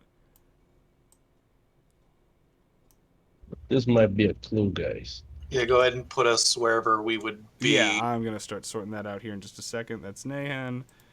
That's you, and then last but not least, Elucin, get you out there. Just out of curiosity, where did you make these token borders? They look quite cool. Oh, the frames come from somewhere on the Roll20 marketplace by an artist named Gabriel Picard or Pickard. I'm not 100% sure, but he's also the one who does like 90% of the map assets that I use, mostly because they're like really high quality, and his packs just come with hundreds and hundreds of pieces and parts, and he has some of the best, in my opinion, like actual construction kits, so you can make like damn near anything that you want to. Got it. Hold on, I need to adjust this building here. I don't know why it's so like that. That's strange. There we go. Now I'm going to start throwing some kobolds down on this map, and we can start playing this out. But it looks like, judging by the way that everything played out, hold on, Nahan, you are 100 feet away, so you'd be about right here as these kobolds are breaking ground. Then it was Kelefin and our I was at warlock. 30 feet. I was We're 45 35 feet. feet. Yep, 1 second. Okay, so they're gonna be breaking ground from back over I'm there. gonna have them basically breaking ground from the the left boundary of the map, and that's like sort of where they'll be coming from. Okay, well then, And then- being that I'm gonna be like right here, I'm gonna use my action to dash as well. Yeah, I was using mine to dash. I don't know how much farther that. Hold on. So warlock dashes from where they were, which would have put them right basically even Where we were, yeah, or where we with, are. with where you are. Yeah, and then Nahan's dashed, and then Bach. Okay, cool. So with that, I'm going to grab everybody's tokens. Go ahead and roll initiative into the chat. I've already added you to the tracker, so you should be good to go. But yeah, if you're Deathbite, if you're dashing too, you'd be up here with me then. Yes. Or I only have 50, but yeah. Well, just the dash, so only 30 feet, unless you've got extra movement. Man, I am beyond fucked. Yeah, that's you're on your own. Eh, It Yep. seems like And we won't be seeing you again. this is Well, where could get things lucky, get but, interesting. you know what? We've gotten lucky before. I'm hoping it will happen again. All right. Run and gun. Yeah. Yes. That is the name of this game. Don't worry. Right. My strategy was going to cast and jump. Okay, having Oh, rolled that- some initiatives, I'm just grabbing my kobold tokens, and we will be off to the races. Well, Big Boss, on this map? Do we know which direction is the center route that leads to? Oh, you're towards- on it. If you follow this road, you'll get there. Heading due Yeah. east. Heading due east. Okay, boss. That's what I was looking for. Yeah, no worries. One moment. There, my kobolds. Sorry, I've got so many assets in Roll20 that it takes a moment to find them sometimes. There they are. Yeah, and it's rough because you can't like put them in specific folders either. Yeah, Yes, you can. I make do. You can. You can. You do get the option to make folders for your assets. Oh, you do? Oh, they Yeah. must have added that. You didn't used to be able to. One moment. I'll put the initiative tracker over here on the right for everybody, just because I think it looks like most of the combat is going to be taking place over here. Okay, so we're going to start this first round with what seems to be 6 of these kobolds. Keep in mind there are many more, both there in the crowd and also pouring out from this sort of tunnel that they've accidentally made into the middle of the road. So you're going to, looks like, yeah, Kelefin at a 4. Oh, that is going to be so rough. Ooh. Goodbye. All right, getting their initiatives in. none of them got higher than Nahen Vensar once more. So Nahen, if you want to start us off with this combat, feel free to, as you are top of the initiative order while I get the rest of these kobolds put in. What do you want to do? So Nahan will bear with me. I'm zoomed way in so I can actually see what's going on. No worries. I'm going to use my action to... Oh, no, I'm going to use my cunning action to dash.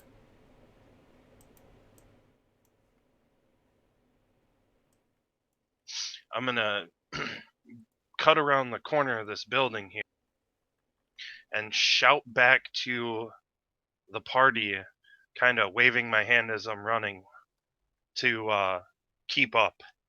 And I'm going to ready a arrow for the first kobold that comes within 80 feet. And this is one of a couple small moments over the course of the night where I have some problems with my open broadcasting software. Everything gets fixed, and the majority of the content is unaffected. Thank you very much for enduring these production struggles in the early days of the show. Okay. All right, the turn order is populated. And Nahen, you have run around the corner of this building. You are going to be there in what is sort of a crossroads going to the north. And oh, nice. I like the aura there. That's going to help me out in the future. So you are posted up waiting to skewer a kobold should they come within range. So that's going to be your turn. We then go to one of these vicious little well-armored assassins who is going to be the first to... Let's see if they can close the gap. Rather easy. Hold on. One of them is gonna charge and threaten Kelifin, but they're coming from off the screen, so that's gonna be their turn. One of the other ones is going to use their movement to get up to here and then fire at Kelifin. Oh my god, that is definitely gonna hit. That's brutal. Kelifin, that's 7 damage from that kobold's crossbow, and that... Oh wait, no, sorry, I skipped Elusin. My bad. Elusin, you're up after the first kobold charges in. Second kobold has yet to fire at Salcaline. So go ahead, take it away. What are you doing, Warlock? You're right here in the middle between whether or not you're gonna basically be fighting to save your companion's life or otherwise abandoning them to probably get pincushioned by kobold assassins. Ooh, that is a difficult choice because I do have a way to pull it off. Can I cross this one? Oh, this is touch. So, yeah, I'm gonna right here. The other action is gonna go All right, ducking behind a nearby building. blast that guy with Eldritch Blast. Okay, go ahead and give me that roll. 20. That is a Holy. nat 20 Eldritch Oh, Blast. a lot of those. Wow. Boom! It's a shame that the roll didn't come up with that good, but wait, it's better than doing 1 force damage. Yeah. You manage to quickly, as a reflex, being familiar with life on the go as a warlock, summon into your hand the coalesced eldritch energy that glows in its telltale indigo color and hurl a small crackling bolt of this potent, devastating static at that kobold. Unfortunately, it turns, seeing the light in the darkness, and immediately sort of tucks its head down and begins to try and minimize the damage done from the otherwise potent blast, and only takes the 5. It is still standing at this point, but you can see that you've managed to tear a hole in its studded leather armor, and there is definitely this caustic sort of burn wound on the side of the creature that looks very uncomfortable. From there, Ellison, you've moved, you've used your action to Eldritch Blast. You have a bonus action available. Are you going to do anything with that? Yeah, I don't believe I have any bonus actions available. I mean, Okay. Then we are going to go to the kobold that advances onto the screen here. and is going to... I'm going to give you the benefit of the doubt, and I'm going to re-roll that kobold attack. Thank you. It still hits. Mother. But it only does 6 damage this time, if that makes you feel any better. Not really. Yeah, they got pack tactics. That's fun. So from there we go to Erithil Oak. Erithil, you see the warlock is unsure as to how winnable this war may or may not be. How are you going to respond? I mean, being the one who is likely to take the brunt of the damage should this turn into a melee. Nope, it's not turning into melee. You're running away. We just had that encounter with far too many goblins. This is one with far too many kobolds, and we have an easy out. And Wizard risked his chance, and now he's going to deal with that risk. Okay. I Can hope any he of can, you but please shout to see if we can get the House Guard to notice this immense ruckus that they're making? yeah, actually, have we seen any guards since we've been in like the town area? So you've seen a couple, but it's early in the morning, and Hope's Rise is also kind of, I don't want to say notoriously lawless, but the guard tends to move in packs, as they are otherwise rather easy prey for the creatures that and various happenings that go on in this town and the surrounding land. So the guards don't seem to be around. You can go ahead and give me a perception check to see if you can locate or otherwise kind of see where one might be.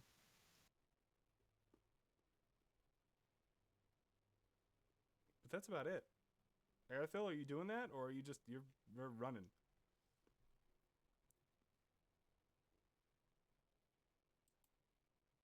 Someone said that on the stream your microphone's a bit Oh, too... hold on. Oh, there we go. All right, sorry about that. Thank you for catching that. It looks like that got dialed down while I was trying to minimize some background noise there. So, Erithil, you've got all of these goblins pressing down on your companion. What? Kobolds.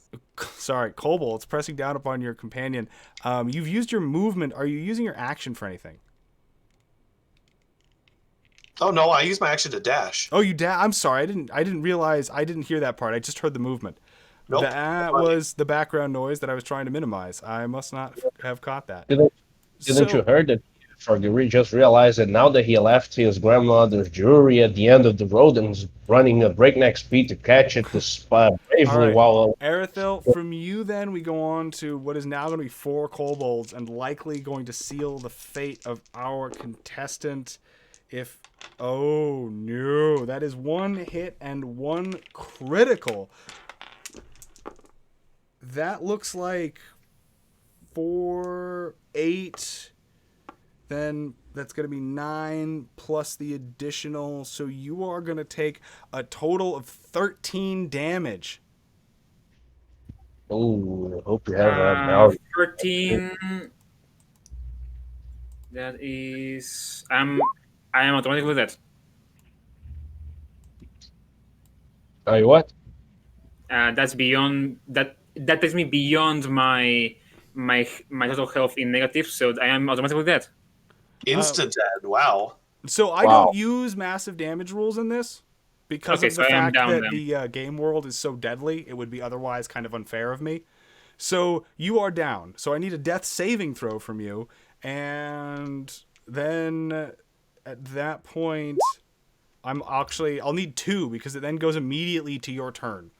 So that is 1 failed, 1 success on the death saving throws, and then we go to Bach Crown Gilder at the end of the initiative.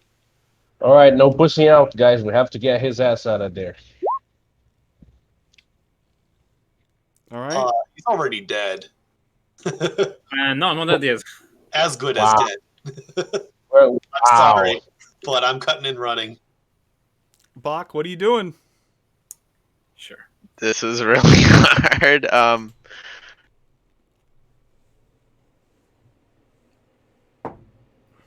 Oh God. I think his life is in your hands. It kind of is. Well, if he can be saved. lot of testosterone, guys. A lot of testosterone and seeing camaraderie. So that's not the solution to everything. I think the world's kind of finding that out right now. So what are you doing? Are you charging in there, or are you getting out? So I'm gonna move 25 feet and cast guiding bolt on the one right up front. Oh, Bach Thank- Crown Gilder stepping in to save the life of a companion. Very dwarven of you. Very dwarven What indeed. are these rolls? With another nat 20. All right, maybe we'll see what happens. Okay. Does the code explode?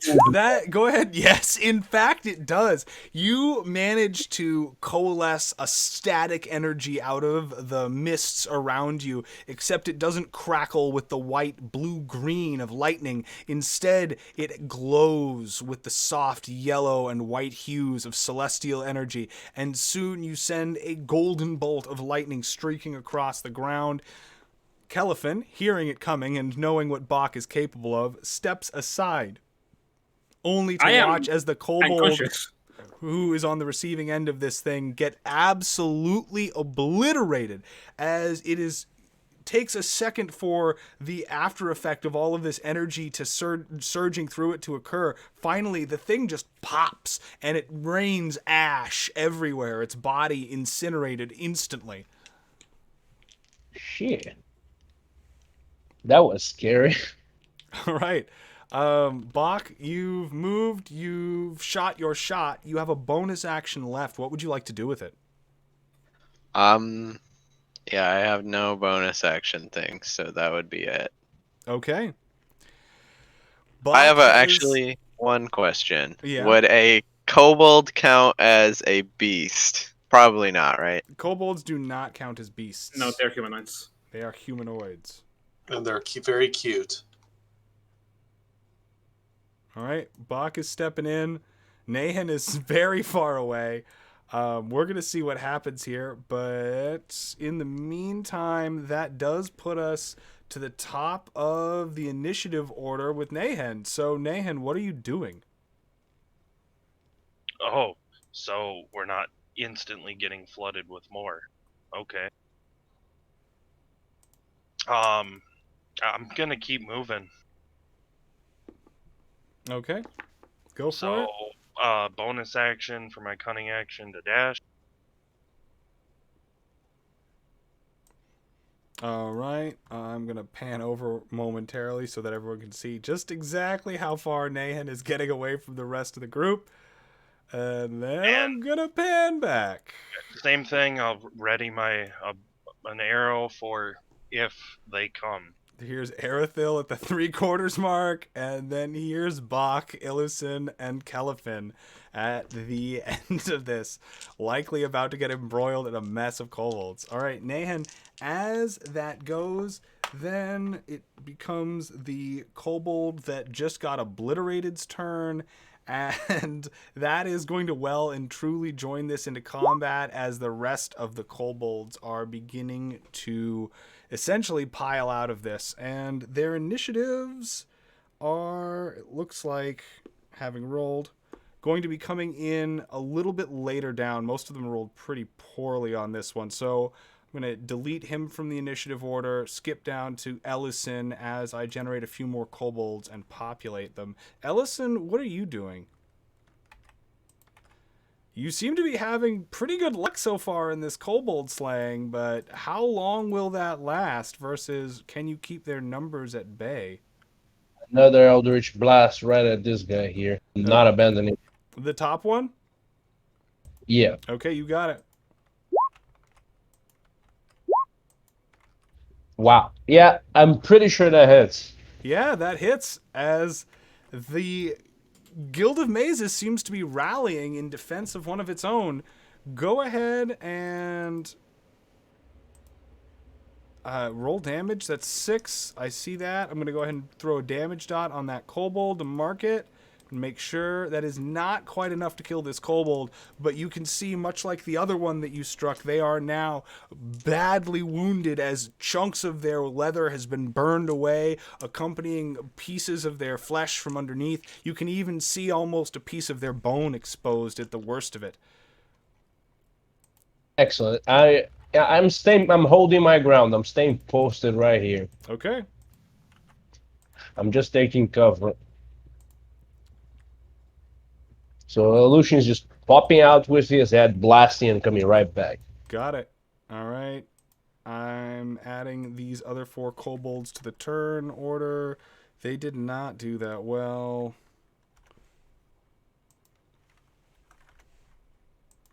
That is quite a few of them That there. is why they're second. That's what happens.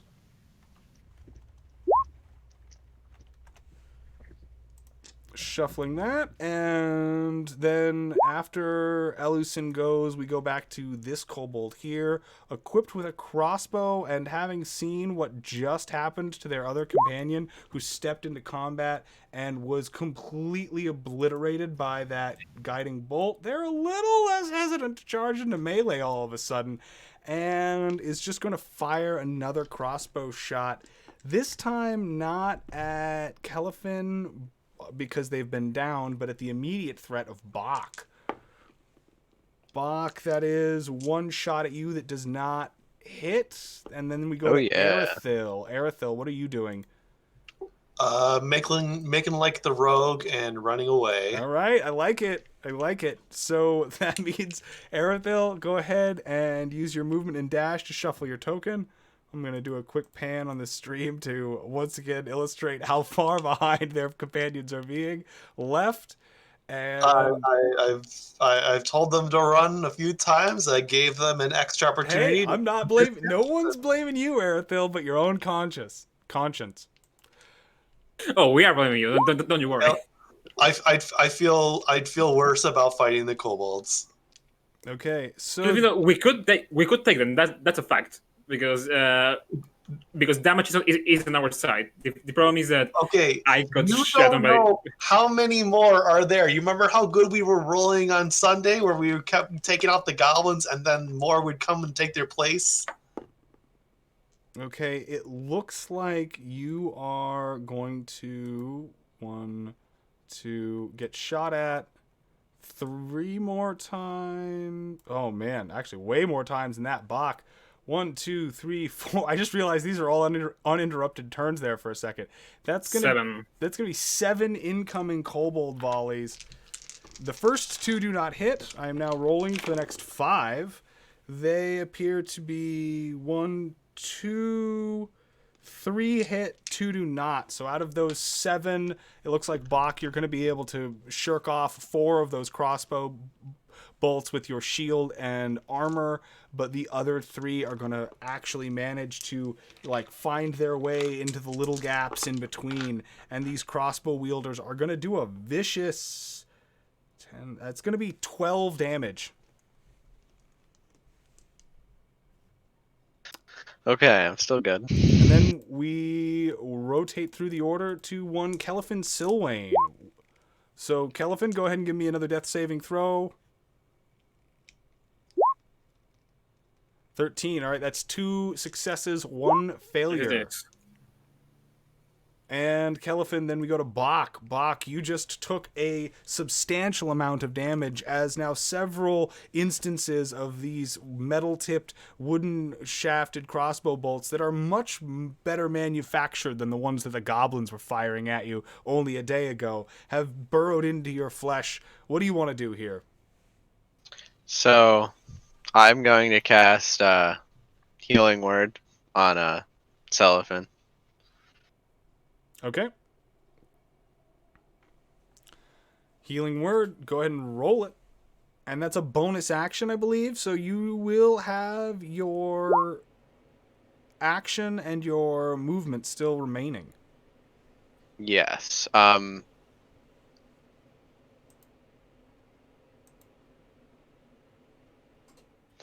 Okay, I am going to use my action to dodge and move over here. Is there a door on this building right here? There is, a matter of fact, and that is the front of it. This building might be upside down. Moment. Yeah, that'll be my turn. There we go.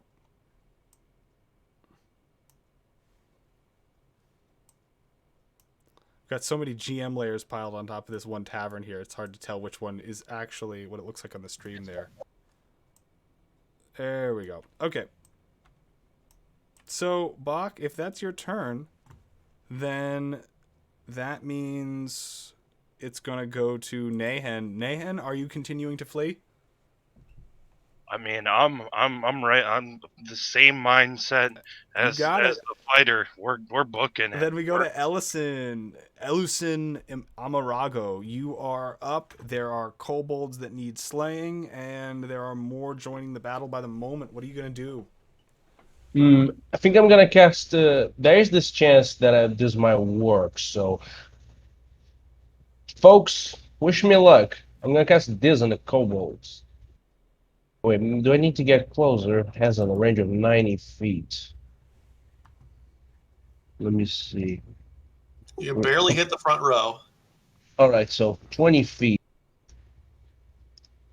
from here. Yeah, I'll need to get into, let me see, 90 feet. No, yeah, I can actually hit them pretty well because it starts If you're here. using Shatter, then yeah. We don't have Shatter yet. We're only second level. All right, shit. Yeah, Sorry. I'm talking about sleep, so that we can at least neutralize some of them. I can also cast Phantasmal Force. Which one you guys think? That Phantom Force is only one target. We need AoEs right now. No, Phantasmal Force is anyone who can. I can create an area of it. Phantom Force? Well, sleep is good against low hit point targets, which is what the kobolds likely are. Exactly. So I'm thinking about sleep. They might be smart enough to figure it out. Yeah, let's go with this. Just because we're rolling dice and so it automatically hits. You're gonna roll sleep. That's at least like 3-4 kobolds. Yeah, we're casting it right. We're starting off right here from.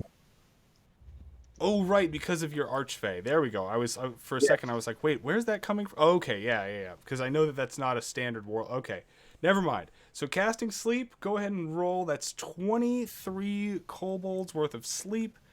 That is gonna be a second for me to. 1, 2, 3. That is gonna sleep the front. Because of the damage on the top one, that will effectively sleep 1, 2, 3. That will sleep all 4 of those right there. I will drop a status adjustment on them real quick. Nice. And they are, I'll use purple dots. I like purple dots. So these 4 kobolds have now fallen asleep.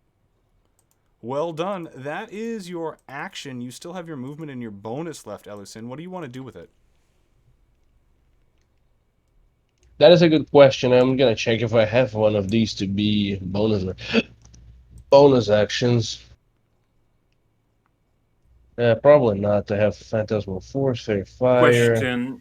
And now that I'm unconscious, is there anything to? Are there any windows to the front of the bar that we're on? Yes. All right, I am going to jump for the fucking window. next chance you get. So that guy is asleep. Then we go to Arathil. Arathil, you're up, sir? Yep, still running. Yes, bravely running for the fences. All right. I'm following the plan. Still running. Then we've got... You know what? I both blame you and don't blame you. This kobold is emerging and is going to fire at... Kelefin is still down for the moment, so not realizing that they have risen and have become a threat, they're more concerned now with Bach, who made one of them explode moments ago. So that one is going to fire Bach. That's going to be Don't a near... forget, they have disadvantage. Oh, that's right, you're dodging. Mm-hmm. It's a near miss. This one is asleep. This one is not, as it charges up. And is going to fire Bach. That disadvantage is saving you for the moment. Another kobold charges to the front and with a twang looses a crossbow bolt that actually does, despite the disadvantage, manage to break your AC. That's max damage. So that's going to be a total of, for this little guy, that's going to be 7. I am unconscious. Oh, he's hit. He's down again. Shit. No, the cleric is down. I mean, now the cleric is. So now now the only one who can heal is unconscious. All right, the Wait, wait, wait. cleric is down, and let me double check. 17 That was save. this guy, and then there is this one charging forward now, who is still unaware of the fact that Kelifin is awake, and is going to hold their action in case they see any one, basically until Ellison moves. Then we've got this last guy, last little kobold here in the back. He's got to get forward. He's going to also run forward, and this guy's also going to dash. He's going to really try and maybe make a run for it. But that's it on behalf of the kobold turns. Let me make sure I didn't skip anybody. Oh, yeah. And then this was one of the ones that missed but still gets its movement. So, yeah, that's it. That goes top the order, or now bottom the order to Kelifin Silwain. You have 4 health, and there are kobolds all around. What are you going to do?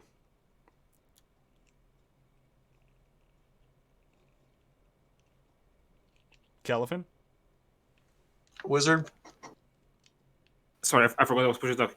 So by my calculations, all those 3 kobolds can fit in a 15-foot cone. This is true. I am going to, and I will still have 15-foot movement. So what I'm going to do is cast Burning Hands. Okay, go ahead.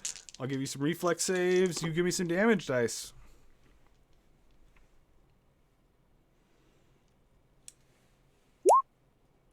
Okay, that is going to be enough to kill 2 of them, but not all 3, as... So they have more than 11 health points?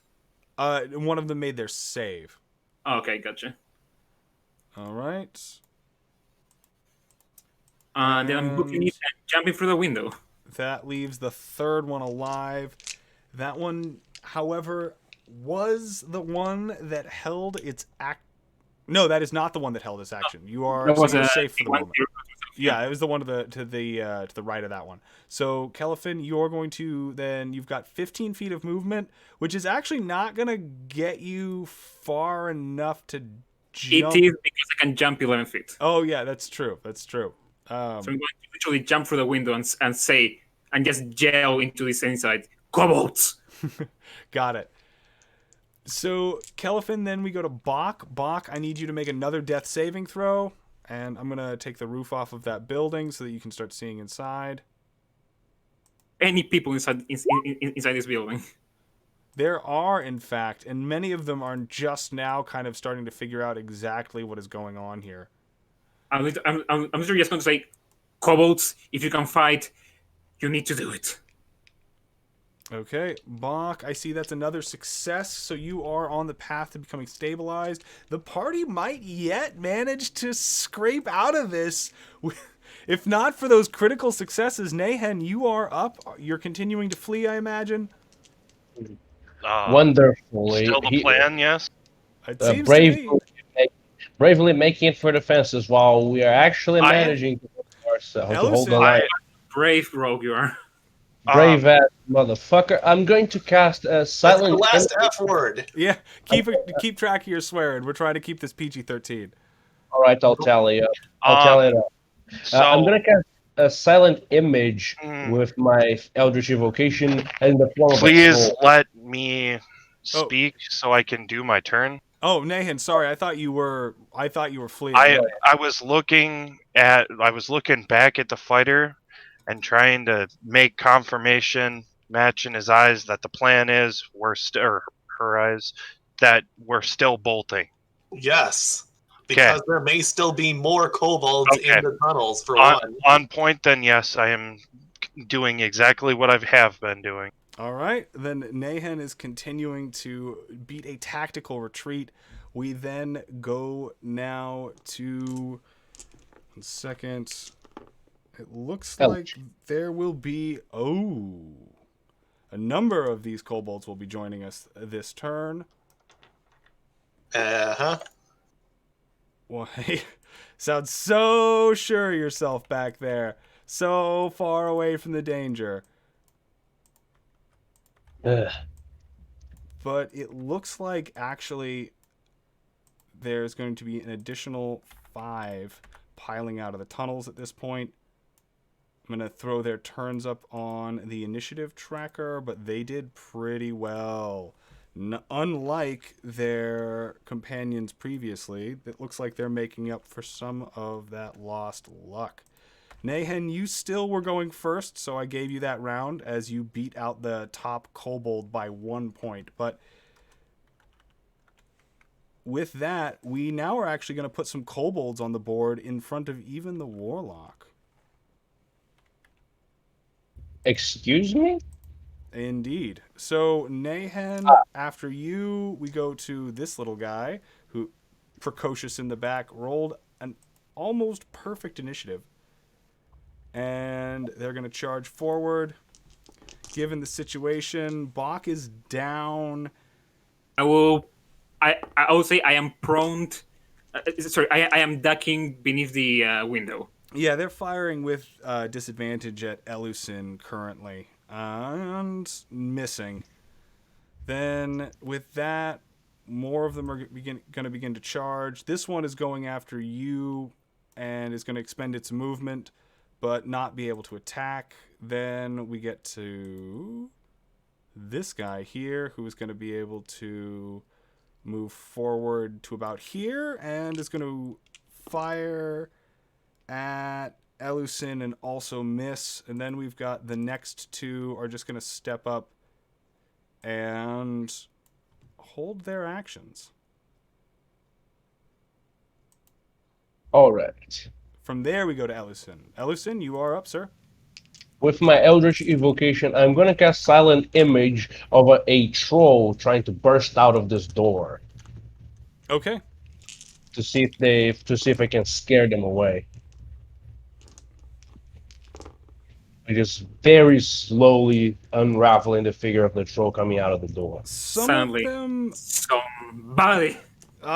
of them seem startled by this, and you hear them let out yelps of fear, but others instead you hear give a barking cry that seems to be commanding in nature, and they shake themselves free of it, as if perhaps probably having seen through the illusion and relayed that to their subordinates. So then I believe that is your action, or is that a bonus action for you? That is an action. Yeah, okay. So you've got your bonus and your movement left, Ellison. What do you want to do? Let me see. Wait, so they got their action to investigate? I said invocation. Yeah, an invocation. No. Did the kobolds get their actions to investigate the silent image? The silent image, in terms of like it being directly in front of them, they have again let out these yelps of fear, but a couple of them had held actions, and so they having fired at it, and basically bolts having gone through, like this troll is confirmed as definitely trickery. We've got a nat 20 as well. Oh wow, they expend their held actions to see through it. Yeah. Again, some of them rolled natural 1s, some of them rolled natural 20s. Now, that's going to be... Ellison, are you moving? Let me see. Yeah, they're getting pretty close, so I'm going to get inside of this house if I can. Okay, that house, the door is on the other side of that awning, so you will have to run around. What about the windows? There are windows running down the side of it, so you will be able to, if you're going to try and break through one of those, you'll have to get down to about here for the stream. That's about 20 feet away from Ellison's current position, but that will keep him safe from the oncoming kobolds.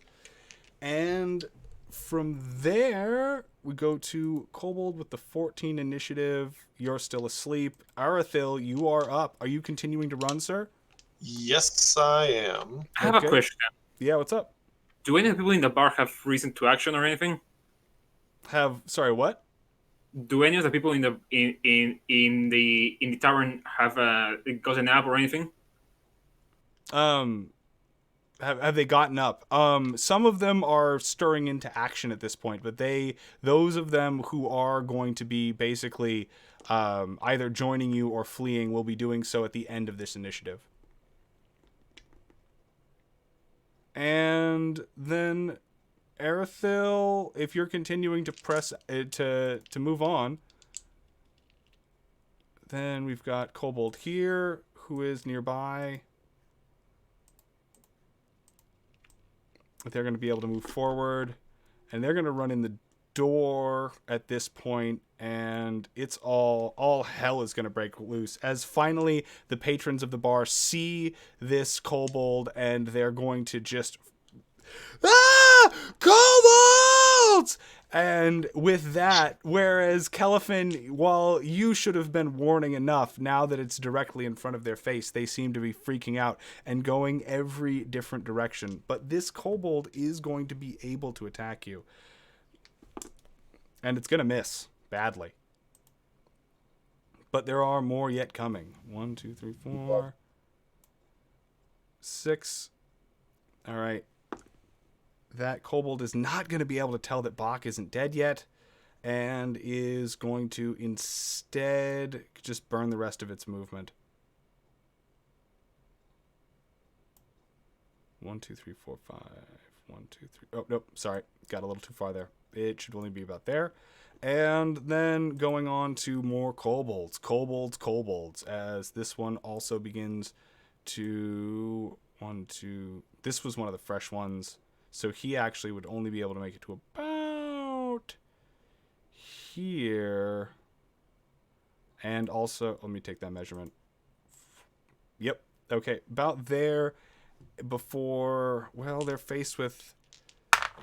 Kelifin isn't exactly an easy target. Bach isn't either. They're running out of people to shoot at. This is kind of turning into a fiasco. This one's going to hold its action. This one's asleep. They could keep running. This one is going to move forward, and we'll see if it is able to notice. Okay, this one does notice that Bach is not dead yet, and is going to... Bach, that's 2 automatic death saving throw failures. It is shooting at disadvantage, right? What? Because she's prone. Yeah.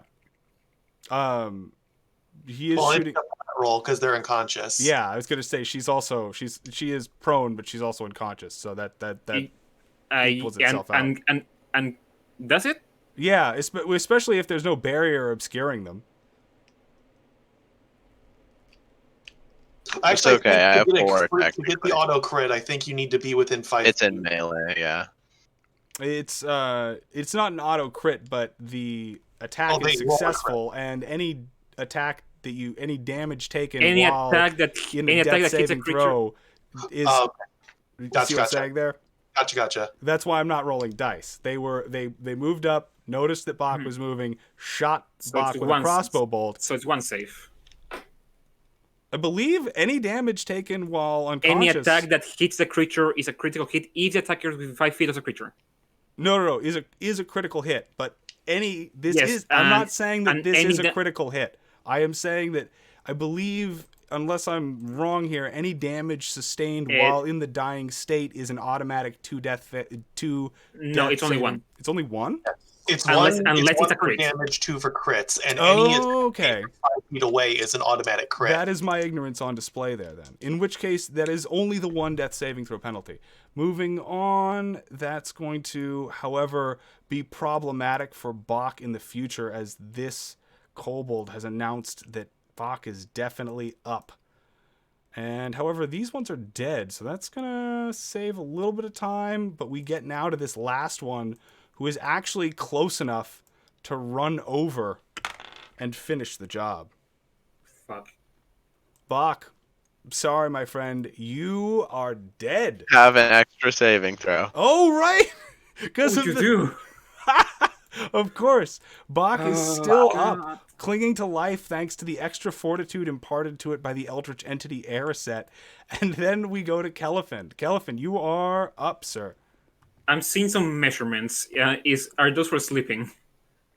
Yeah. Yeah, the 4 with the Okay. purple dots on them are sleeping. No, I was seeing some measurements. Some measurements happen.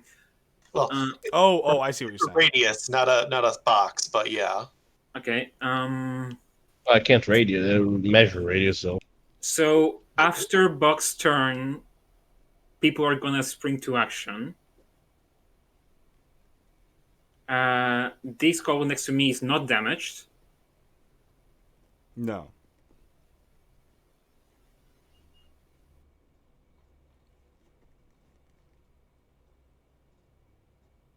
Because I'm about to use a spell I have never used in my life.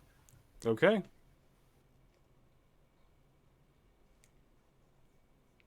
What are you doing, Gelfin? Actually, no, I'm going to try something even worse. Well, I am going to use disguise self and turn myself into a half dragon wearing their armor. okay. And give them a how dare you look. I am trying to deceive them into thinking I am a half dragon on their side. That is my act. Sure. Go that is ahead my and give turn. me a deception check. Does the disguise self spell help out at all? Unfortunately, because they watched you transform and they already know that you're capable of magic and there's already been an illusion on the field thus far, it is not going to grant you advantage in this situation. I was hoping it would it would match my action in that case, or am I locked? You are locked, sir. Okay. So go ahead and give me that deception check.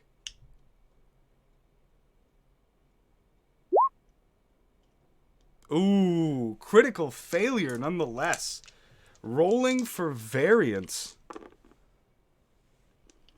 And it looks like, unfortunately, as you attempt to communicate to this kobold that's right next to you that just moments ago tried to stab at you, that you might be one of its superiors or on its side. In doing so, you drop your guard momentarily, and this kobold, acting almost faster than it really has a chance to then process what you've changed into, stabs at you with an attack of opportunity. The attack of opportunity misses, however. All right. And in that case, it's still disguised. I am moving 30 feet. Okay. You are going to move where exactly? Got it. Which one was the one that attacked me? The one inside or the one outside? The one outside. So the one inside is going to be able to attack you because you aren't disengaging. Mm-hmm. So, rolling for that, as I adjust the stream there, you are going to get hit by this attack. Alright. It's a short sword, so it's probably a... You can roll min. You take exactly 4 damage. Okay. Rip. Go ahead and give me a death saving throw. So where would I stop moving, actually? You would stop moving next to that kobold, basically. I'll grab your token. Yeah, basically right there. As it shanks you in the back as you try to run away. That's too funny. So, Kelefin, and that is a critical failure on your death saving throw. That's 2 automatic failures. And I am no longer a half dragon. Sorry, what? And I no longer look like a half dragon. And you no longer look like a half dragon. And you already failed 1 death saving throw earlier. And by the cumulative rules that So You Think You Can Quest uses in order to actually be able to kill off players in 5th edition, that is it, my friend. You aren't. Had you not died, the inn's folk are just about to start pushing the kobolds out as they rise to their feet. But too late, you see the world go dark around you as there are now bar patrons actively hurling bottles and getting to their seat and drawing swords to try and fight off these things. Had you been able to hold out one turn longer, you would be safe. My You know, friend. I was actually under the assumption that the one that had attacked me was the one inside. No, I am sorry about that. But I did not know that. Though, so that is gonna be to Bach, and Bach, you have one death saving throw left. Go ahead and- This is it. This is it. Nah, you'll do it. I believe you. All right, Bach. I'm stable, You are but stable now, and that is your turn. I am now going to roll for the initiatives generally of the townsfolk who in that tavern who are all entering this fray in final, and they're doing okay. Nahan, what are you doing during this time? Still following suit. Okay. Well, I'll be leaving now. See you guys, because I have nothing to do here. All Sorry, right. buddy. Yeah, I know it sucks to die. Have a good one, man. I will see you around, and make sure to keep your name in the contestant pool as you will be back. Also, don't necessarily get too far gone as you might win the daily prize for the night, as any contestant who competes is eligible for it no matter how long they're on the field for. So with that, actually, Nahan, before we get too far into your turn, it looks like Bach and them are dead, and then it's just kobolds. Elusin, are you fleeing at this point?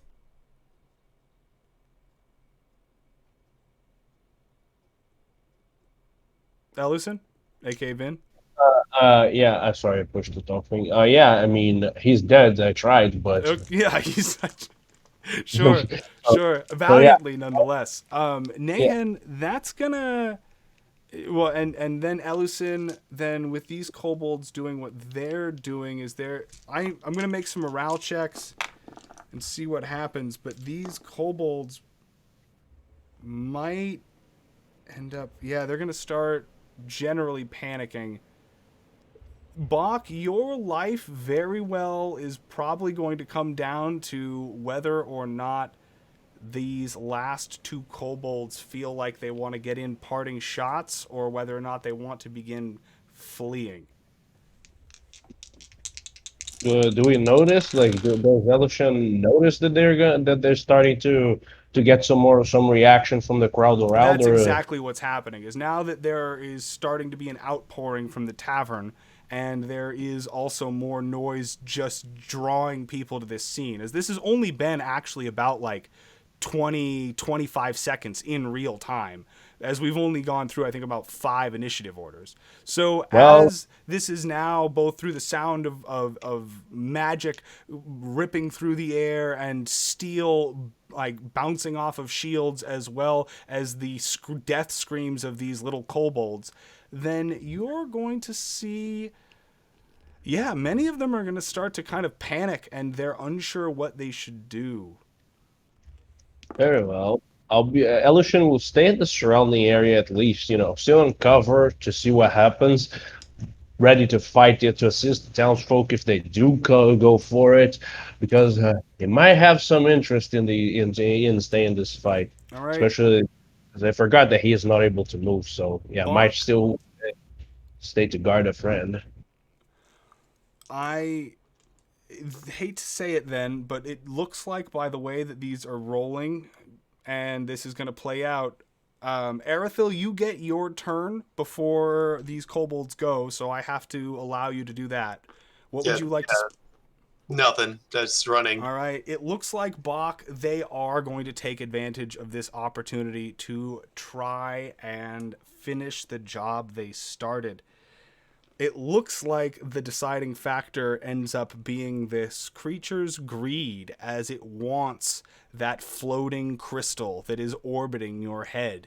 And as it plunges its short sword into you and shuffles you from this mortal coil, that is also going to end this encounter as the rest of the kobolds begin fleeing or otherwise scattering in a disorganized directions when 15, 20 bar patrons over the course of this next interaction begin to start otherwise causing a panic and pushing out into the streets, even if just to flee.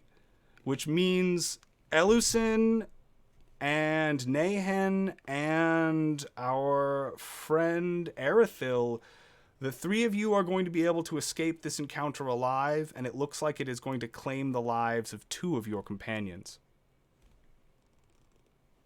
Rip. Well, are kobolds, sleepy kobolds, still sleeping? They are... Well, as that chaos plays out in front of you, Elusin, and you continue to watch, like the kobolds that were asleep either get woken up by their companions or set upon by the villagers.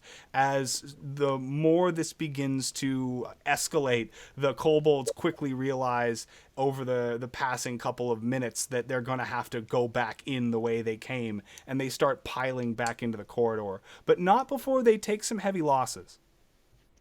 Well, I'm going to join in and try to increase those losses. I'm going to try to at least Eldritch Blast someone through the leg because I want to have someone to interrogate.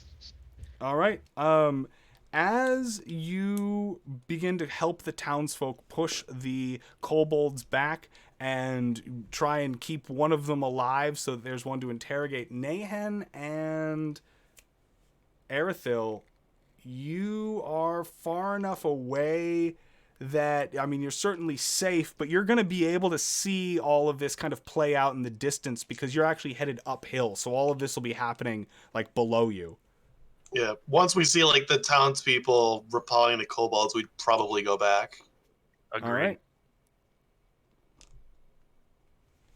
So at that point, the three of you are going to survive and manage to push the kobolds back into the like place from whence they came, and that is gonna be where I take us out of here for the time being, just because we are 2 hours into this game and I like to do a 2-hour break at about the halfway point into the evening, which we seem to be a little over, but that's fine. We're going to take a 5-10 minute to allow our players to get some water, food, use the restroom, all of those real life necessities, and then we'll be back here, back on the overworld map, as our players are now within one encounter. Or actually, no, they're within reaching the center of town, the encounter having transpired. All they need do is approach and touch the fountain in order to claim their $250 cash prize. But before you set off from the current scene, it sounds like your warlock had some intention of interrogating one of these would-be kobold assassins that dared to get so close into the city, and also seemed to have some sort of understanding of the inner workings of the sewers of this place, or at least the basement structures.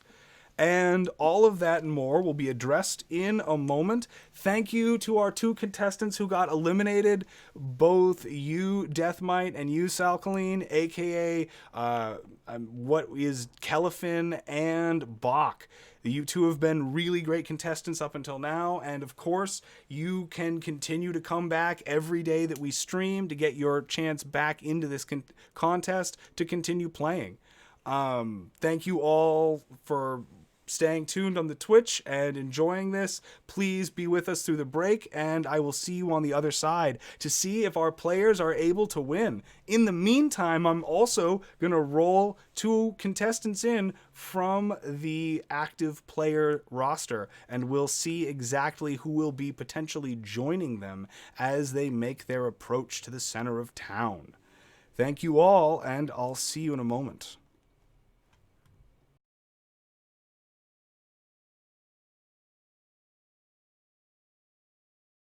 likely, if you're listening to this, it's because you're not watching it live at 6 p.m. on Sundays and Tuesdays at the Twitch channel, link provided below this video, where you could be a contestant or a fan and still be a part of the action, advising the adventurers on how to overcome all of their diabolical problems. To it Get rid of, right now. Everybody, need to- welcome back. We are just getting situated right now. We are getting a couple of new players in as we have lost a couple of contestants to some kobold assassins that seem to have taken the wrong route into the city's sewers. And then while I'm getting that situated, I'm going to have to also hand out some... Well, Ninja, you've already, or rather Warren, you've already got your character, so it looks like Corb, you're going to be the only one that needs a character, and because of the way that this is going to play out, more or less, you are going to be forced to roll in as a cleric.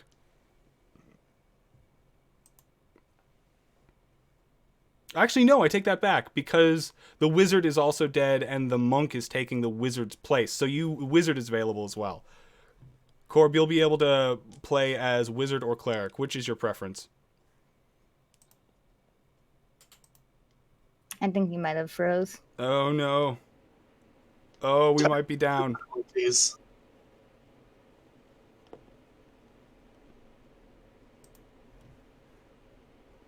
Everyone at home, thank you for bearing with these technical difficulties as we navigate the beginning of this stream. But anybody who might be joining us over the break, welcome back to So You Think You Can Quest, the internet's online, live-streamed Dungeons & Dragons-based game show with real cash prizes and precious stones. Corb, are you with us? Yeah, can y'all hear me? There you go. There we go. You were frozen. Yeah, then again, he is frozen again. You're frozen, dude. Yeah, then again. No. All right. If we can't get this Discord solved in a timely fashion, then I will just re-roll. All right. Can you guys hear me now? I can hear you. There you go. Okay, cool. I switched Wi-Fi's. Apologies for that. No It's all- worries. And that'll actually... So, Corb, you will be able to play as wizard or cleric. Which do you prefer? I will go with the cleric if that's all right. I'm feeling holy tonight, ready to heal. That's fine. That also saves me the trouble of having to change the frame around your current webcam.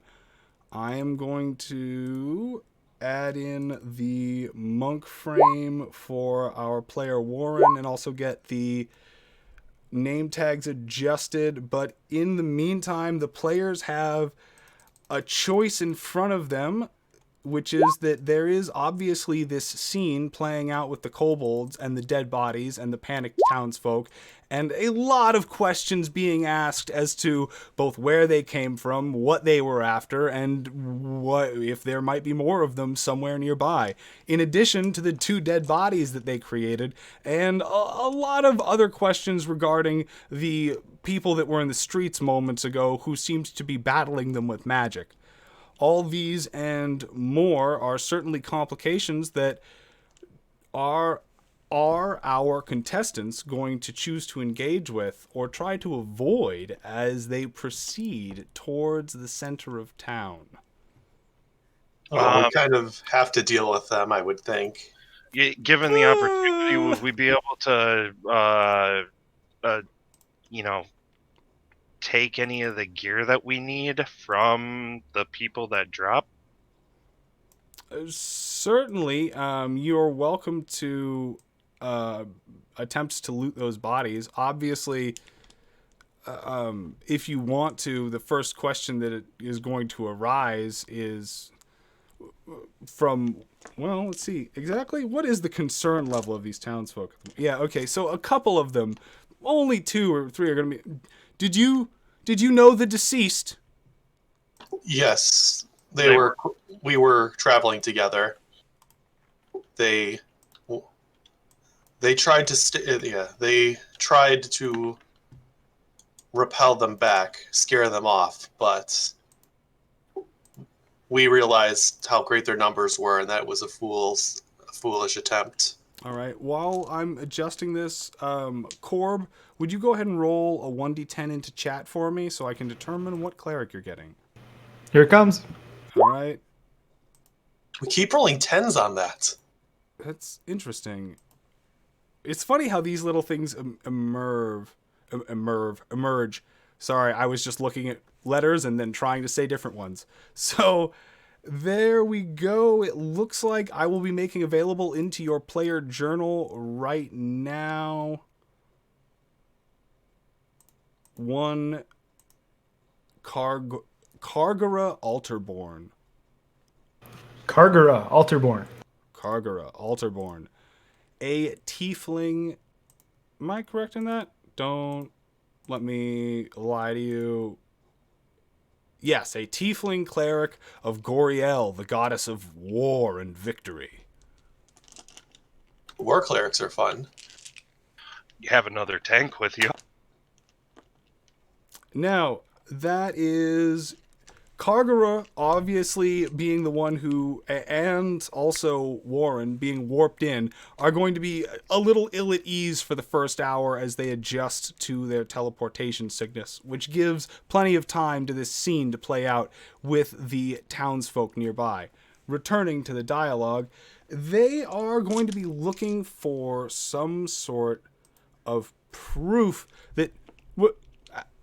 How do we know that those kobolds weren't with you? Point at the We were fighting them. hole that they dug out and came out of, and the hole that they retreated into, and be like, "We didn't make that."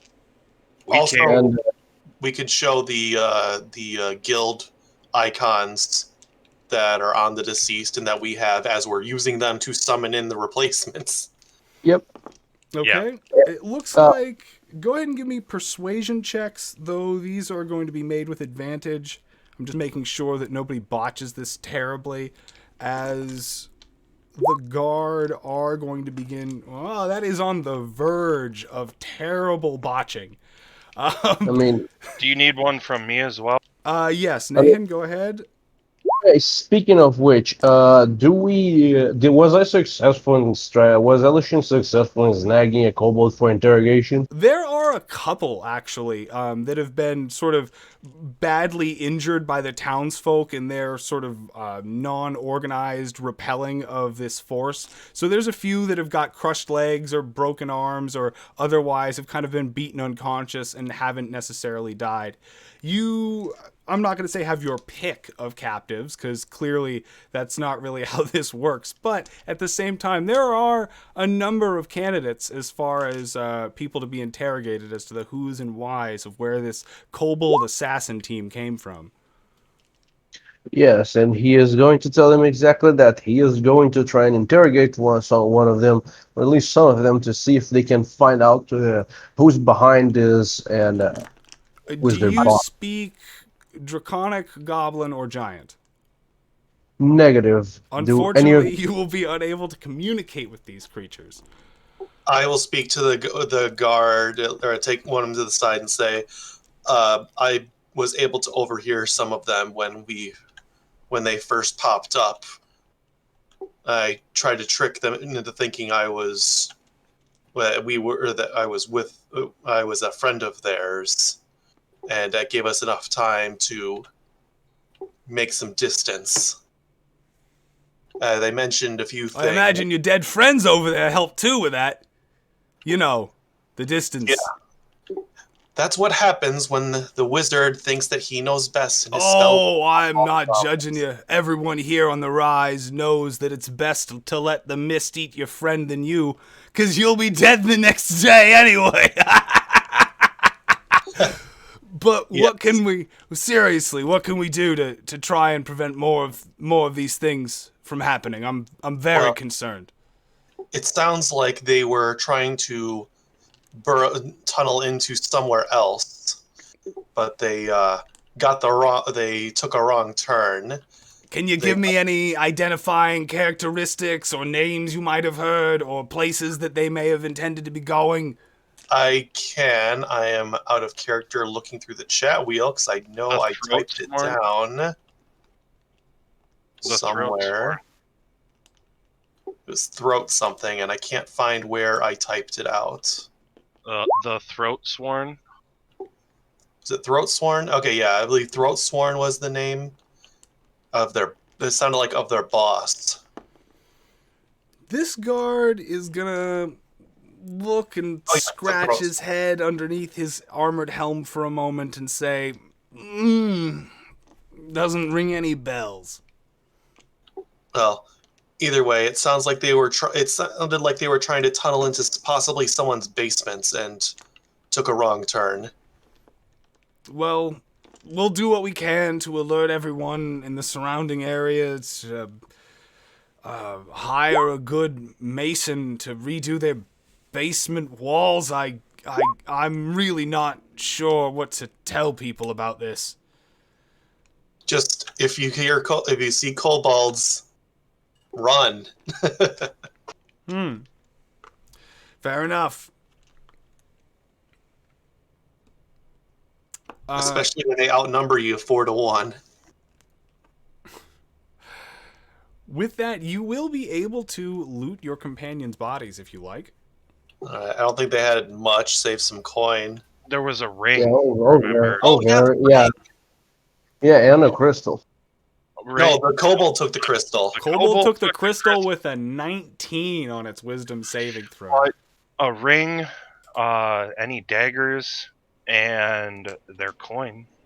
Yeah, they have a few coin. One moment, I'm going to go ahead and I will make those characters available for everybody's journal to see. And then you should be able to, at that point, carve up whatever it is that they have for possessions and see what they had. But just make sure to, verify verbally what it is that you're taking off of their character so that we've got a log to refer back to. Or post it into chat is also good. Actually, I would prefer that. That way it doesn't necessarily disrupt the flow of game. Anything that you're taking off of these bodies, just post into chat so you and your companions can kind of discuss. And that way nobody accidentally takes doubles of anything or, we don't end up with a billion of the same plot-related item kind of filling up people's inventories. I may actually take the cleric's armor because I just realized I have heavy armor for some reason, despite the fact I'm a dex fighter. All right, and so both of those character sheets should be in everybody's inventory, and you should be able to kind of peruse them at your will. While that's happening, of course, you have attempted to kind of interrogate these kobolds, Ellison, but unfortunately, with the language boundary being what it is, some of them have managed to just kind of point to the west, and you think that maybe they're trying to snitch on their other companions, but without an ability to confirm that, you're just sort of left like looking at these cowering group of kobolds who are sure that they are probably likely to die, as there is a growing concern and mob of humans and guards by practically the minute who have come to see the destruction that they've wrought and also, hold them accountable for it as well. So Ellison, what do you want to do as far as continuing to interrogate these kobolds? Are you happy with their finger pointing at the moment, or? Well, I want to ask the rest of the party if they do have, if any of them can speak with them. Yeah, I could overhear whatever they're saying, at least. I don't know if I want to talk with them directly, but I can hear what they're saying. We need to interrogate. This was not random.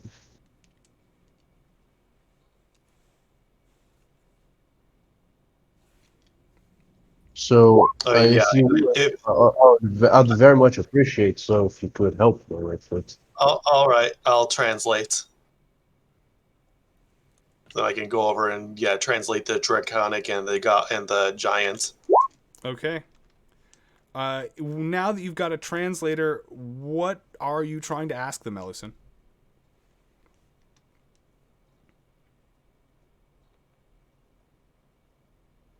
Warlock. Sorry, I was push typing to there. talk. Oh yeah, I was actually just typing there. What I want to ask them is first, where were they supposed to emerge? Who they work for? Okay, go ahead and give me an intimidation check as you attempt to force them to comply with your demands. 21. I'm a Not scary, bad. I'm a scary motherfucker, and I even have fake presence, but I'm not feeling the need to pop them now. All right. With that, they are going to basically spill the beans. They have, at this point, little morale remaining, and they just rolled some very low dice on their ability to sort of maintain their courage in this situation. And after you there, Erithil, get them to sort of calm down and stop talking over each other, one of them manages to volunteer the fact that they work for the Prince of Ogres, Oh, Kurgan Throatsworn. okay. I'll relay that to the guards. Kurgan Throatsworn, the Prince of Ogres. Do we know who that is? We probably don't, but the guards might. The guards, one of them that rings a bell with, and you hear her say, I think he's been raiding the western approach for the last several weeks. I keep hearing both increased frequency of ogre attacks as well as something about I thought it was Karagon, but Kurgan, you're saying, is the name? That could be the same individual. This is troubling.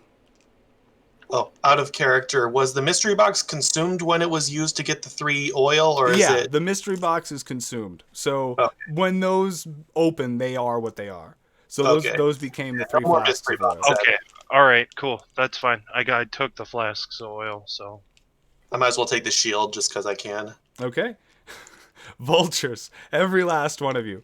So with that, the other piece of information that the kobolds volunteer as per your question and their terrible failure to manage any sort of courage is they say, we don't know which basement we were supposed to come up in. We got lost.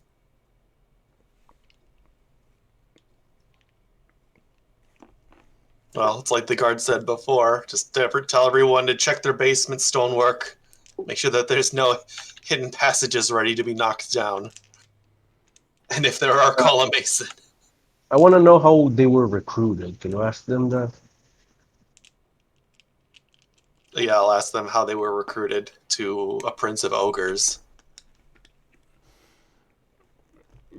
They're getting an army together at Skull Mountain. Skull Mountain Army time. Oh boy. I'm sure that won't be a development. Ask them what they're doing, getting the army for. You getting the army for anything in particular? Or just general raiding?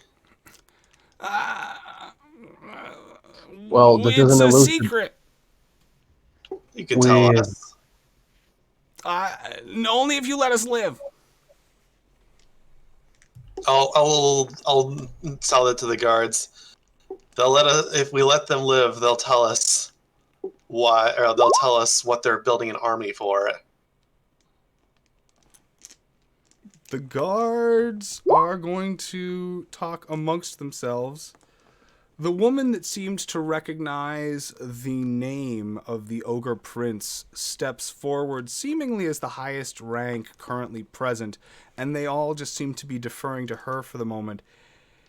She looks at the sort of pitiful kobolds and then looks at the situation and says, "Tell them I will spare only the first one to talk." I will relay that back in Draconic. All right. As you don't even get finished with your sentence, one of them just chirps out, instantly realizing the bargain that is about to be put in front of them. Naturally traitorous creatures and often forced into hard bargains by much more powerful and domineering forces in the wilderness. Kobolds are used to having to take the easy way out.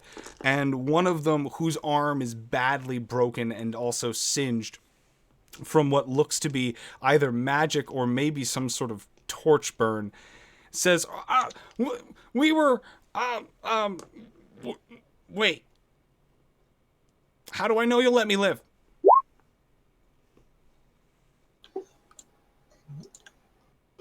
I'll say to him, I'll do my best to make sure that you leave this town alive. Do you mean that? Is that a deception or a persuasion? That is a persuasion. Okay, go ahead and give me that persuasion. Oh, that was not with advantage, but I did mean it. I love kobolds. All right. Shield of... All right, hold on, that didn't... It got... Oh, there it is. Now I'm seeing it. It got pushed out of the way just that quickly. So that's a 13. That is, based on this creature's desperation, going to be enough to convince it to just spill its guts immediately. And it begins to say... Well, I don't know exactly, but they've been talking to some really strange humans in the Northwood. Humans that show up wearing strange robes with growths coming out of their backs and chests and faces. They look like fish, kind of. I don't know. They're scary and their eyes glow, and they talk in voices that makes my heart rattle. I never listen in. They don't let us listen in. They make us leave. It's just for the ogres to know. They're getting the goblins and the orcs. They're getting anyone who will listen. They're getting a war band together, and I don't know where they're going with it. I don't know. Okay. I'll just ask this before I relay all that. These misshapen people in robes, are they somewhat short, or are they tall like me? There's a couple of them that they're like you. They're tall. Okay. No, I was thinking Kuatoa, but anyway, I'll relay that to the guard lady. That he doesn't know for certain, but there's some kind of robed, disfigured humanoids from the north that are basically rallying the monster races for something big. Where were you supposed? Did you ask them where they were supposed Yeah. to emerge? Because I'm pretty sure it wasn't Yeah. here. You did ask that before, and they basically told to just follow the tunnel, and that was all they were told. They got lost. Yeah. Yeah, they got lost. So we know which tunnel. Can we know by the place that they emerged if they got lost to which tunnel they might be following? Well, we probably have to follow the tunnel ourselves to figure that out. No, he's asking the garden lady. The woman is looking at that and clearly searching her memory for the way that this town is constructed, says, I'm afraid I don't know where it leads. Likely the kobolds are aware of some of the older substructures that were built in this town. You must understand, we've had a number of things come through and upend our lives here. There are buildings on top of buildings. This town has been decimated and restored several times in the last few thousand years. Likely they could just be in the basement of a house that we are completely unaware existed at one point. I'm disturbed and distressed by this, as she calls a few of the other guards over and motions towards the entrance to this tunnel that has been broken open here on this side of this wall. And they begin to sort of peer in, and one of them, clearly being of elven heritage, starts to move forward, trusting in their dark vision to see down the tunnel. I wouldn't worry about it, though. These kobolds will likely either come back in greater number, and it will be a concern for people beyond your number.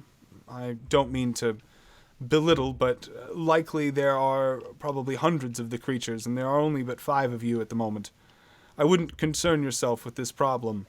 Well, we're off to the city center to kind of get a base of operations going for our organization so that we can bring in greater numbers.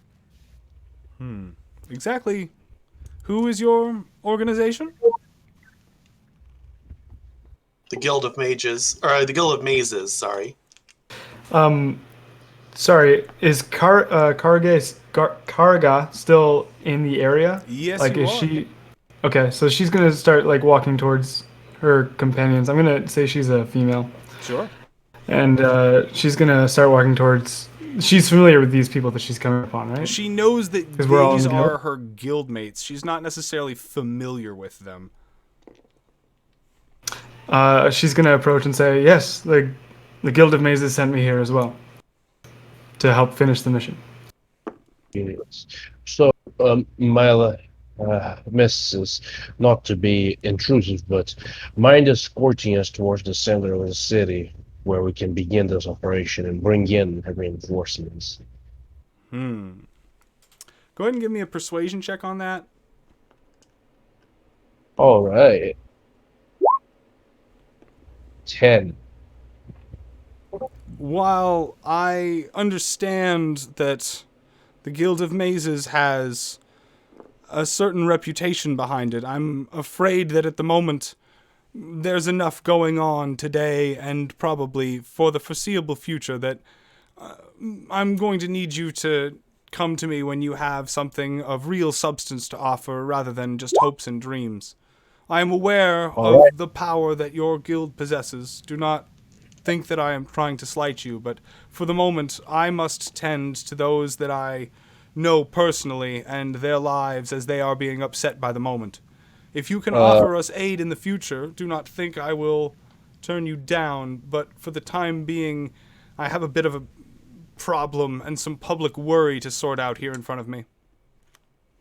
All right, I'll try to use my charming fey presence to convince her the contrary. That yes, she might want us to help us get there. All right. I'm essentially enhancing what I was doing before magically. So she rolls a wisdom saving throw. Yep. And she is going to fail this wisdom saving throw. Awesome. So, ma'am. Moment. So, as you see both her and the guards around her begin to soften their facial expressions and sort of take on a more friendly, sort of familiar body language, looking at you, they say, well, exactly how long are you looking for our services for today? We have many things to attend to, but the center of town is not far. That's where we need to get. We just need to get to the center of town and stay there for around, what you think, guys? 10 minutes? 15? Well, if we can get to the fountain, say touch it, I'm sure we'll be fine. Yes. We just need to get to the center of town. Yeah, we just need to get through there. It won't take Touch long. that fountain, win that prize. Seems to be the order of the day. All right, so that's exactly he's gonna relay that to them. That all he needs them to assist is escorting them to center of the town where they can set it up with magic, so that we can begin this operation. After that, the things are gonna get better in town. Won't take that long, as he understands their concerns over the enemy invasion. So he wants to gather up these resources, these reinforcements as quickly as he can. One moment. I'm just clarifying on the rules here. Mm-hmm. Tell me we won't have to turn on each other. Oh, I believe, unless I'm wrong about this specific ability, because the wording is making me doubt it, they will all know that they've been charmed in about 12 seconds. Your patron's ability to still begin your presence is an action. You can use it with the same trust. So enchantment, your choice. Until the end of your next turn. not It doesn't say that they no. will The know. charming will end. I mean, if you want them to like just roll another persuasion to see if it sticks or if they come to their. Well, generally, as I understand, with Yeah, magic, really.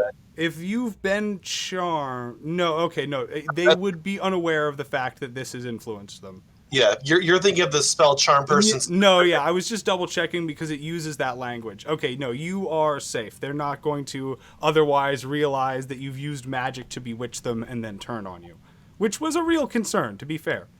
It is very much. So that being enough, you are going to get this escort of 6, 1 leader, and then 5 subordinate guards escorting you towards the center of town. Good Excellent. deal. Do they kill the kobolds and let the one go, or what do they do? Are you going to stick around to find out? Yes, I want to make. Well, I at least want to make sure that they're going to let the one go. All right. With them around you, they are going to basically honor that word, and they're going to take one of them and drag it off and say that they're going to set it free in the wild. But as you watch this thing go, I mean, it's limping along. One of its arms is broken. It's not going to survive. Some other farmer's just going to find it and murder this creature. I'll ask them if I can take it into my custody. Go ahead and give me a persuasion just for the sake of seeing where you're at with that. Oh, no. Oh, yeah. Well, it's a good thing that... Well, actually, hold on. That's a critical failure. So we're going to roll for variance on that. Some bad things might be transpiring. These guards are going to say, didn't you say that you told us that you told it that it was working for you? No, they thought I simply spoke in Draconic, asking them to spare us. So you know how to talk to them? I know several languages. I know Draconic. I know Elvish. All right, go ahead and give me another persuasion check as these guards begin to sort of poke holes that may or may not be fair or unfair in your current story. Okay, better. All right, it is thin. It is very thin, but after a few minutes, you get them to leave you alone.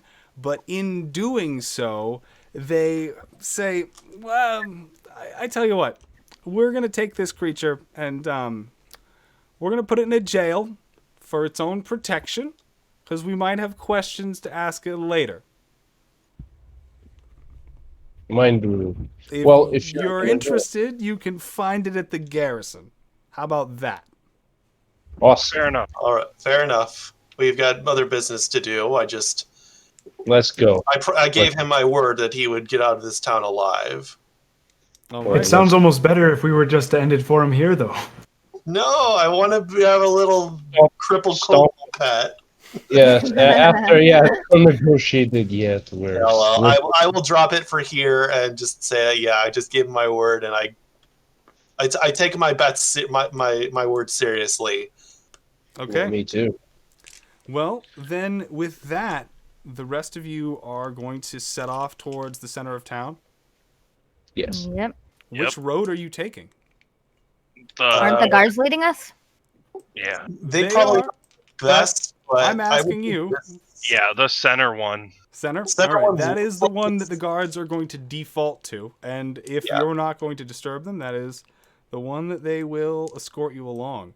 I'm going to adjust the "You Are Here" token, and then I am going to bring up the map at the center of town. Nice. One moment. We make sure that all of the fog of war and everything is appropriately enabled. If it comes down to combat and just needing to touch the well, I'll make the break for it if we need to. Sounds good. As long I'll as give you whatever. I also might be able to. yeah, with my as long sword. as we don't have to deal with Tiamat or a wall of force, I'm hoping we're okay. Kerrigan would say, "I will give you all the protection I can to get you there in time and safely." I have my, cunning action that I can Oh yeah, every turn use dash. yeah, So, you're a slippery one too. Yeah, exactly. Well, I mean, I wish it was slipperier. Oh, we always Can want we, to be can we grease slipperier. you up first? Until you've got freedom Can we of get butter on movement you? or etherealness, you always need to be slipperier. I do have 3 flasks of oil. I could Let's be, just Can get you that oil slide out in? and be the you know what to do. Just get it out. All right. So Hey, folks, are we need we to or are we make a- not going to douse the rogue in No. oil before No, you no. get I towards kinda want the it. town square? I kind of want it. I'm not gonna. I just ask because it's Yeah. more than 6 seconds. It's more than it's gonna take at least 2 turns to fully slather yourself and all of your equipment in this oil effectively. So maybe we did it preemptively. Well, that's why I'm asking: is are you going to take the time to do? Is this rogue or is this rogue not covered in oil? And we got to consider how the oil will drip off of him eventually. He'll be less slippery as time goes on. So we It really could be should set on consider. fire too. Yeah, that's what I was going to say. So Yeah. you're set on fire, and that's not fun. Yes, Yeah, exactly. No fire kind of. spills. All right. Only on the bottom of your feet. Go. So we are not gonna oil the rogue down. No, we're Yeah. not oiling your Got head it. down. These things are important to understand because you can't take them back later. So, as it looks like everything on this map is generally squared away, I'm gonna go ahead and transfer the players over. And And realistically, there's a good chance we can just walk in fine because I mean, it's a busy city square full of commoners and shops. We've got 6 guards with us. You never Don't know where talk to kobolds can anybody. tunnel. Though. You never Don't know. do anything with anybody. Right. And if that happens, then we react, but only the unexpected can really happen. Nahan, Yeah. can I? just I a want reminder, we are live and streaming again at this point. We are off of the production still, and we are back in the game. The map seems to be giving me a little bit of trouble. There we go. All right, it's starting to load. I think. Can I prematurely cast guidance on Nahan as he's the runner? Yeah, and I'll try to get that idea rolling of the silent image, so you have a duplicate of myself. All right, go ahead and give me the persuasion for that silent image to just make sure that this doesn't seem weird at all. 8. Ooh. All of a sudden, you have raised the suspicions of the guard, and they look at you and they're like, "Why do you need a magical duplicate of yourself? Well, the last time What is about Can I? to happen?" That's it. I do not know, but they just burst out of the wall the last time for seemingly no reason. So I am staying in precaution. And besides, one more of me that they might get to attack is one less of you that they go for. You're far too paranoid, man. I'm just gonna start walking away. All right. We've been walking for 2 hours undisturbed. Why, as we're getting this close, would something bad suddenly happen? Look at this beautiful town, man. Look at this. It's great. All right, I'll drop it if you guys do think that we won't need it. There's no reason. Nothing bad will happen. All right. All right. If you do not believe I need it, then I'll drop it. Keep it if you wish, if it makes you feel comfortable. It does definitely Well, makes me The problem is better. it makes the guards feel uncomfortable. As the lot of you begin to approach and make it past the front steps of this temple to Yonqua, and within sight now, even though it is between hedges and tents and the mingling of common folk, of the fountain that you've been informed by your guild to make contact with, you sense that something is amiss. As if In the the temple? smell of ozone begins to stir in the air. What was that, Warren? In the temple or towards the fountain? Towards the fountain. All right. Well, that's a full out sprint. Yeah, I was gonna say, now you can say you think there's something wrong is gonna happen and you can cast the spell. So guards, Nice stealth. guards, you allow it? The guards look at you unsure, and they are now more convinced, honestly, that you know something about what this, whatever it is, this static potential that seems to be drawing in the air, that seems to almost be vibrating everything into a perfect stillness, like all of the potential and probability in the multiverse is drawing thin to a single eventuality, as if there is within you a sense that you are about to, or at least are already in the presence of, something capable of shaping the very planes themselves, and it tugs at you. It tugs at your immortal and ethereal soul, and also the physical body that inhabits this plane, and you can feel a stirring in the same way that you might feel a ripple when standing in the water and feeling it be pushed and washed over you by the waves. In the same manner, so too do you feel a presence. Something is there with you. Something unseen at this moment, but something that is disturbing everything down to a very basic, energetic level. And this is... all right. Nahan, are you continuing? Because this basically starts when you get within about 120 feet of this fountain. The guards are happy to, at this point, kind of just hand on sword or hand on spear and shield, start kind of withdrawing and backing away from both you and the center of town, as they do not like any of this. And this is the second time this day they've seen these 5 individuals mixed up in some magic shenanigans. And with that, you don't see anything else around yet that signals that there is anything among you or physically wrong with the environment, as you only see the mists above you begin to stir, and it looks like the sky is almost beginning to open up, and the sun is beginning to emerge for a brief moment. But it is the speed at which this happens that also does little to bring you any sense of comfort. The sky can control. I turn around. I look behind me, and hand behind my back, like give the gesture of like, come on, let's go. We're almost there. Yeah, we'll be hustling behind you, but you're faster than us. I'm going to start stealthing Okay. before going anywhere near. Go ahead and give me a stealth roll, Warren of the Cracked Sky. Yep. Let's do this. Nice. You are able to deftly disappear into the crowd and the surrounding confusion. There is so much of just both tent and merchant stall and passers-by that you quickly find yourself otherwise completely obscured and confident that even your own companions would not be able to find you.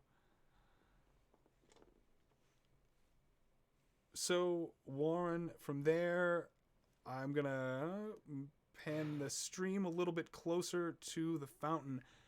As Nahan, you get within, it's gonna be 60 feet. I'm gonna slide that token. I'm sorry. Can what's up? Karagate cast Shield of Faith on Nahan? You absolutely can. Okay, plus 2 AC to you, sir. Our Up to boss. 10 minutes, my Okay, there you concentration. are. Nahan, one moment. Let me make sure you're appropriate distance. So yeah, you're a little close. So as you get within 60, let me make sure that's the right. That is when things begin to take a turn for the worse. I'll begin casting As hard to myself. the waters of the fountain begin to stir and crackle, and it looks like there is some sort of energy in column forming between both the now emerging sunlight and also the surface of this fountain.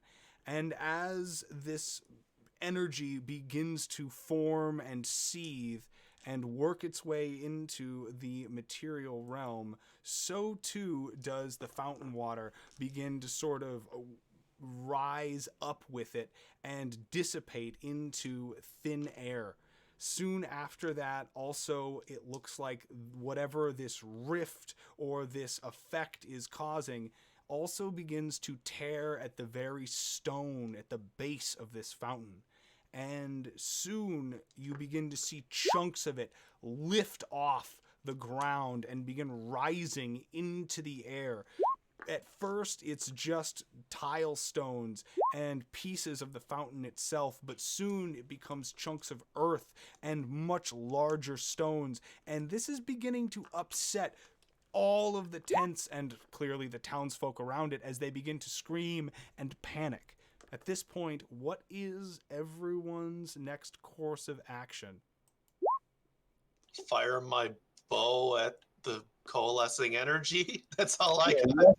Wait, what? I'm gonna cast Blade Ward on myself and keep doing it for a while. Gotcha. That's 2 of the 5 spoken for. At this point, then, Nahan, Warren, and I believe Kargara, you are the other 3 who have actions or sort of, intentions here. Nahan, what do you want to do as you are the closest? Is the goalpost moved? Like, is it still there? The fountain is still there functionally Yeah. at this point. Basically, it's turning into a crater actively. Okay. But the goalpost is not moved. However, as you look at this rift of crackling energy and it's tearing apart the ground underneath it, you are going to need to consider your own safety for the time being, as the approach might be quite dangerous. Can Kargara raise her shield in preparation for a blast or a spike of energy coming her way? So kind of a ready action. Absolutely. You can basically assume the dodge action if that's what you're looking for. Yeah, I do. I want to prepare to dodge if any energy comes my way. All right. With that, then Warren, what are you doing while Nahan decides whether or not to approach this rather difficult-looking situation? I'm going to hide behind some people over near me. I'm just gonna kind of watch within the crowd since I'm stealth already. Okay. I'm gonna try and hide myself in the crowd over under me. Are we looking for singular action or my turn? Just in terms of at this moment, you are the closest to the fountain, and it seems like everybody else has at least kind of a holding frame. Are you going to continue to advance, or are you going to hold steady, or are you going to retreat? The sparks popping up, I skid to a stop, and unsure of what's happening, he prepares to dive out of the way of anything hitting him. Dodge. Okay. But are you going to... You're going to otherwise kind of arrest your approach, though, and you're not going to... Currently. Got it. No worries. So, Is there anything I can shoot at for my longbow attack, or?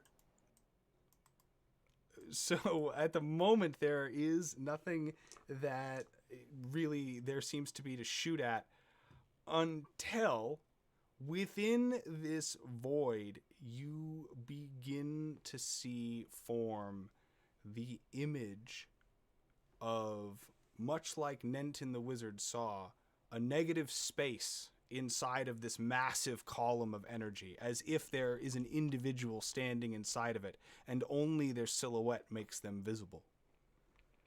They seem to tower over a stature of regular humans, some 10, 12 feet tall, and much like the form that Nenton had seen at the center of the Nine, who had rocked and destroyed the Eastern Land Bridge, this figure's torso and shoulders and head are deformed in silhouette by appendage and tentacle alike that seem to sort of writhe and thrash.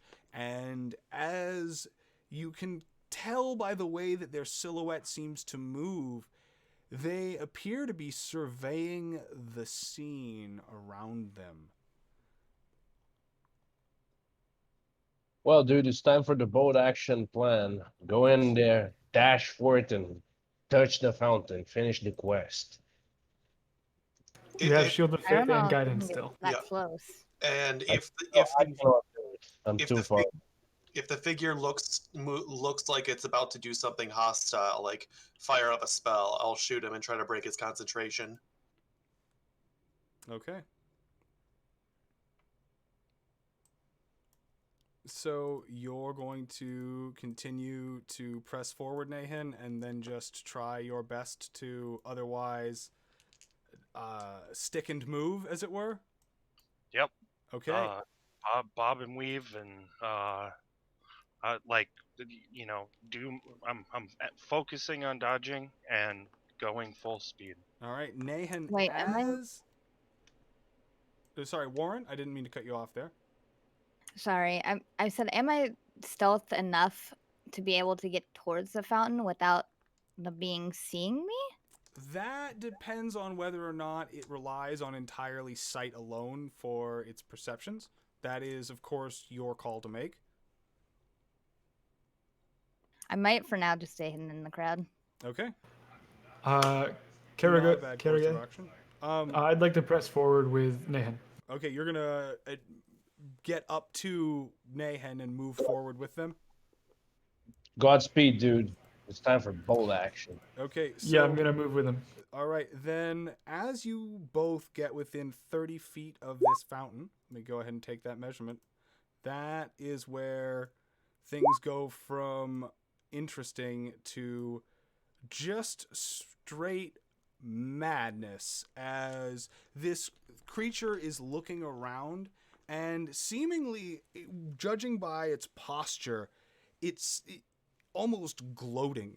It's definitely looking down at all of these puny little fragile mortals that stride around it. And you can't help but feel like all of your lives for a moment sort of hang on its very generosity of not trying to or be concerned with crushing these ants it sees. When out of the very debris that has begun to form from this crater in the fountain, out of the floating rock, out of the earth, out of the soil itself, and seemingly forming using some of the very nova of energy that this creature is swathed in, a massive humanoid stone figure begins to coalesce next to the fountain. Much larger than even the 10-foot, 12-foot tall creature in its center. We're talking stories tall, 20, 30 feet it rises into this massive stone colossus.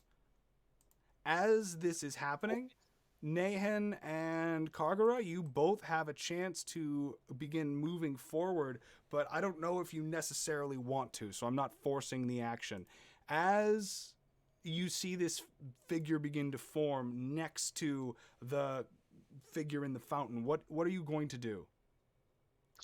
Kargura would look to Nahan and say, "Do it! Finish the job!"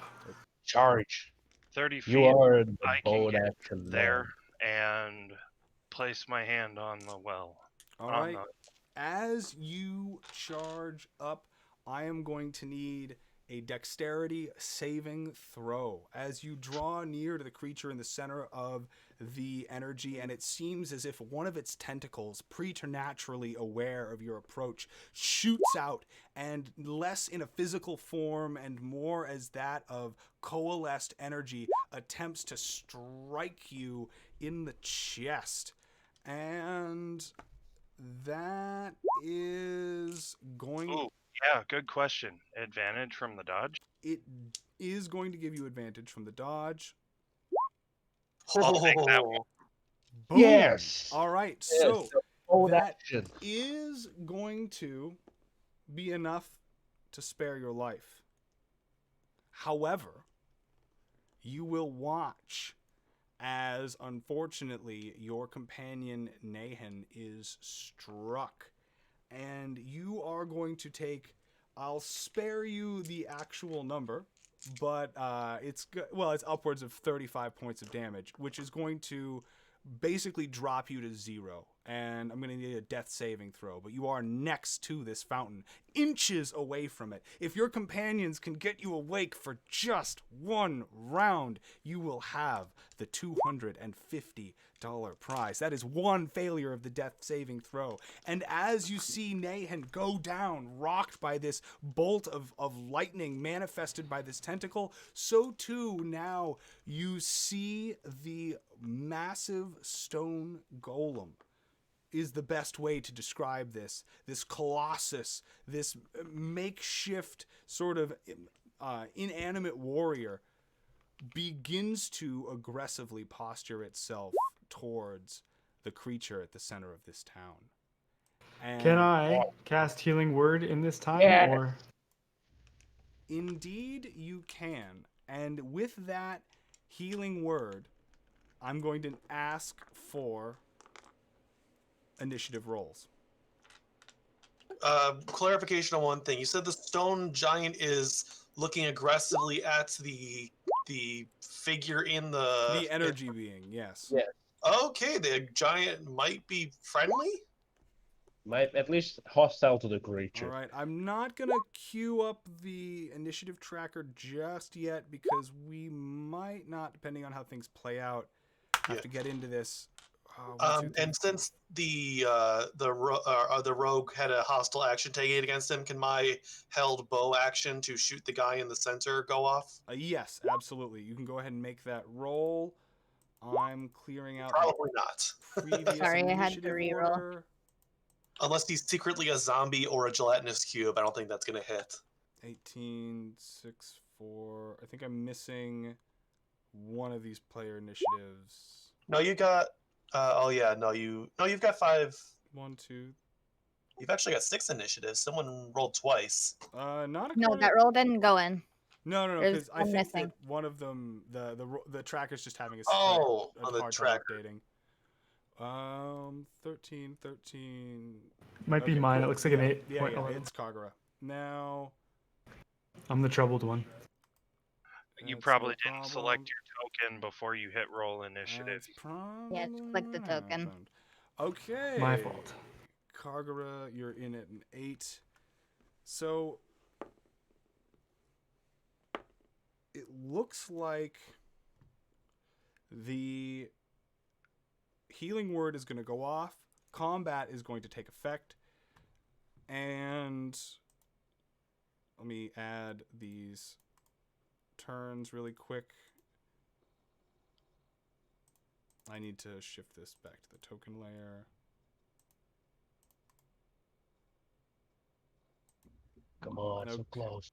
So, you are contending with, respectively, what looks to be surprisingly agile stone giant rolling in at a 22 initiative.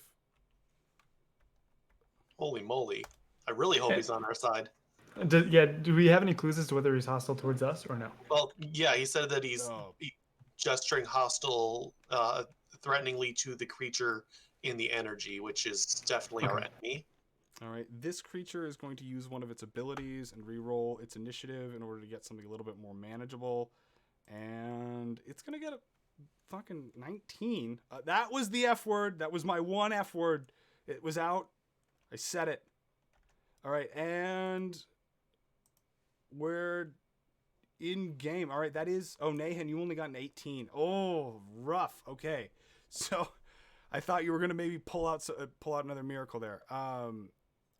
So with that, the stone giant's going to go, and you're going to see a curious thing happen as it summons this blade that seemingly is made out of the crackling energy that this creature is letting off of, as if taking advantage of the very font of energy that it's producing.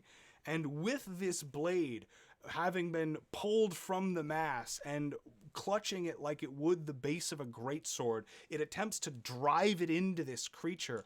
And it is going to be not successful with its first attack, as the creature manages to hold up what looks to be a ward of energy.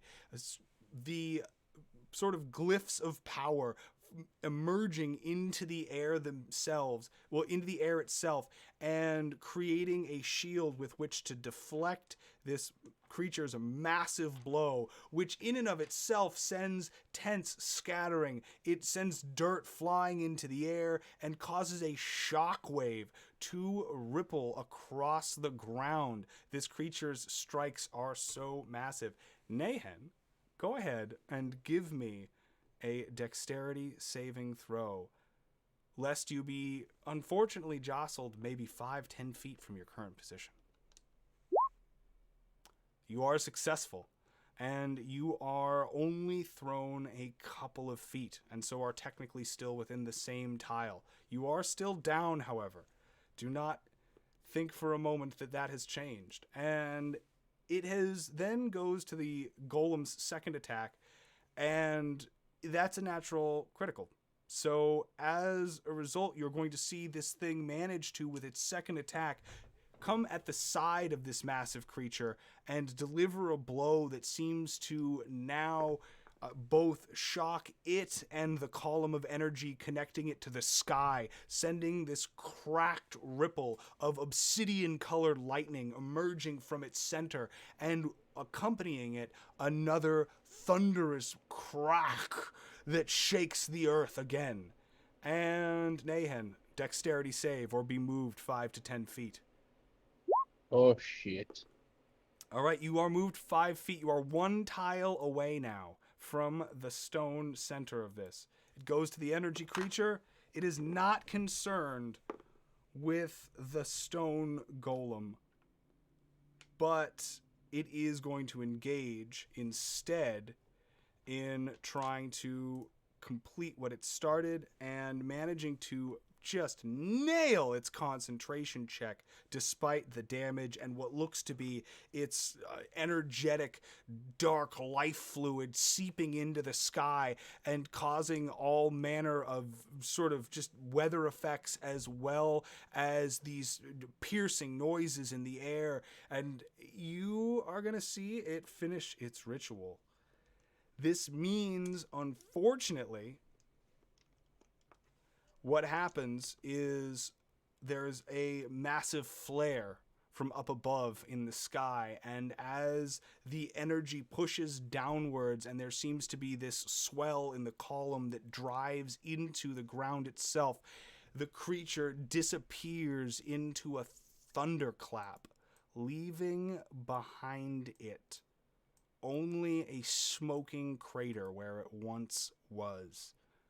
And also now remaining the stone golem that moments ago was trying to slay the creature. Nahan, in that blast, you are going to give me one last dexterity saving throw, and that might take it. Oh, rough. All right, Nayan, you are going to be knocked from consciousness again. Go ahead and give me a death saving throw.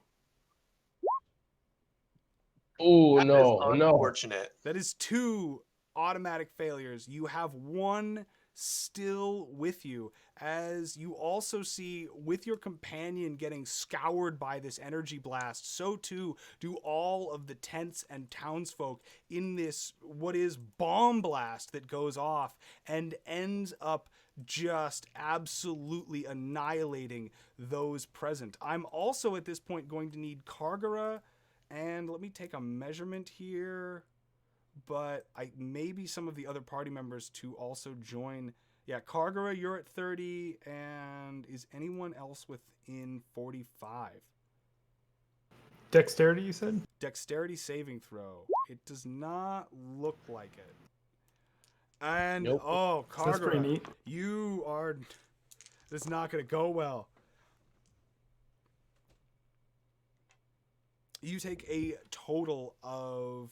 It's going to be 42 points of damage, and you're going to drop to unconscious. Give me a death saving throw. All right. Nahan, we go to you. Give me that death saving throw. You can make it, buddy. Come on, dude. We believe in you. Yeah. Kind of have No, to. I don't know. No, There it I'm is. putting my. I'm Wow, that's cursed. putting way. That's messed up. Nahan. No. Good game. Good game. All right. That means that we now have somebody capable of warping into assist, but they will be a 10-minute ritual away. So for the time being, I'm going to avoid pulling another contestant into the show. And we are going to proceed and see if our current contestants can clinch this and claim the prize. So, So, is that the cleric, Kagura? Cleric is unconscious. Yeah. Cleric is Cleric unconscious. unconscious. And we have no means of healing otherwise. Nan is dead. Oh my god. And then Arathil, you are up next in the turn order. Well, Right. not. Oh, actually, so the energy is dissipated from the fountain The itself. energy is gone. Only now the golem remains towering over it, and you are yet to see exactly what this creature is going to do. Well, I know one thing. I'm going to use my action surge to dash in and touch the fountain. Good job. Nareth gave his life trying to. I can Good. move 90 feet by using my action surge to extra dash and get to the fountain, even in it if need be. Okay. You're going to get to Brilliant. it. And there are currently there's nothing blocking it.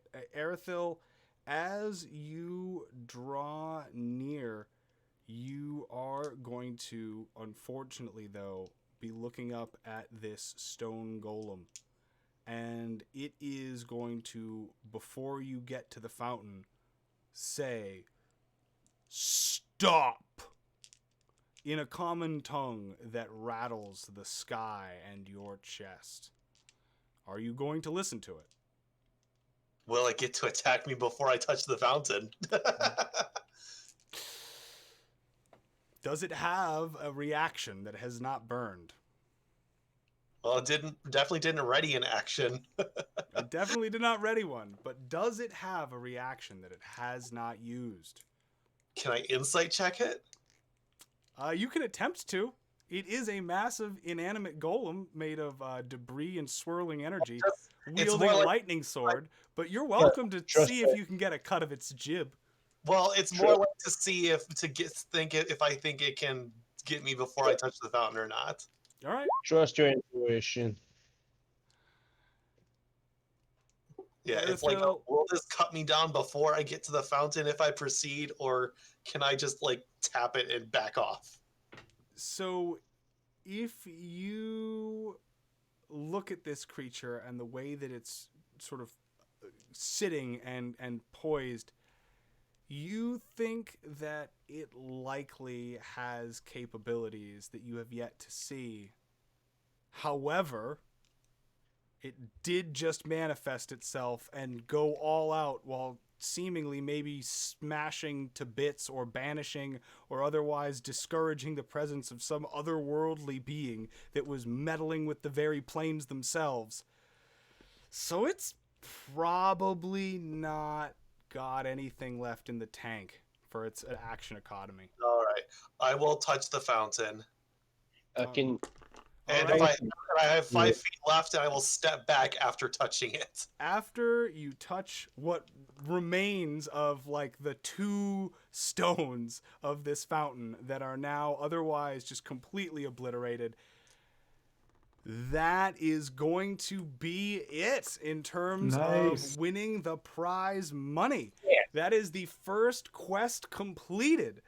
Okay, that is that's going to be, there are 4 players alive. There are, of course, it is $250 to be split evenly amongst you. You may, if you wish, of course, send that money any direction that you want. It is yours to spend.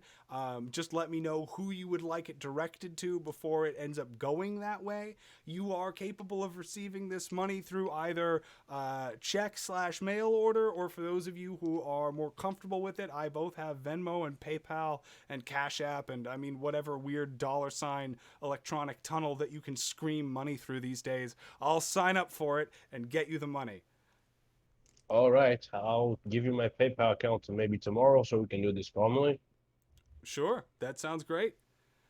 And Awesome. with that, we are within the last maybe 10 minutes of the session. So rather than going further forward and seeing exactly what is about to play out here in front of the characters with this stone golem, I think I'm going to just take a moment to wind everything down and talk about the game so far and what is to come, as well as hand out the daily prize.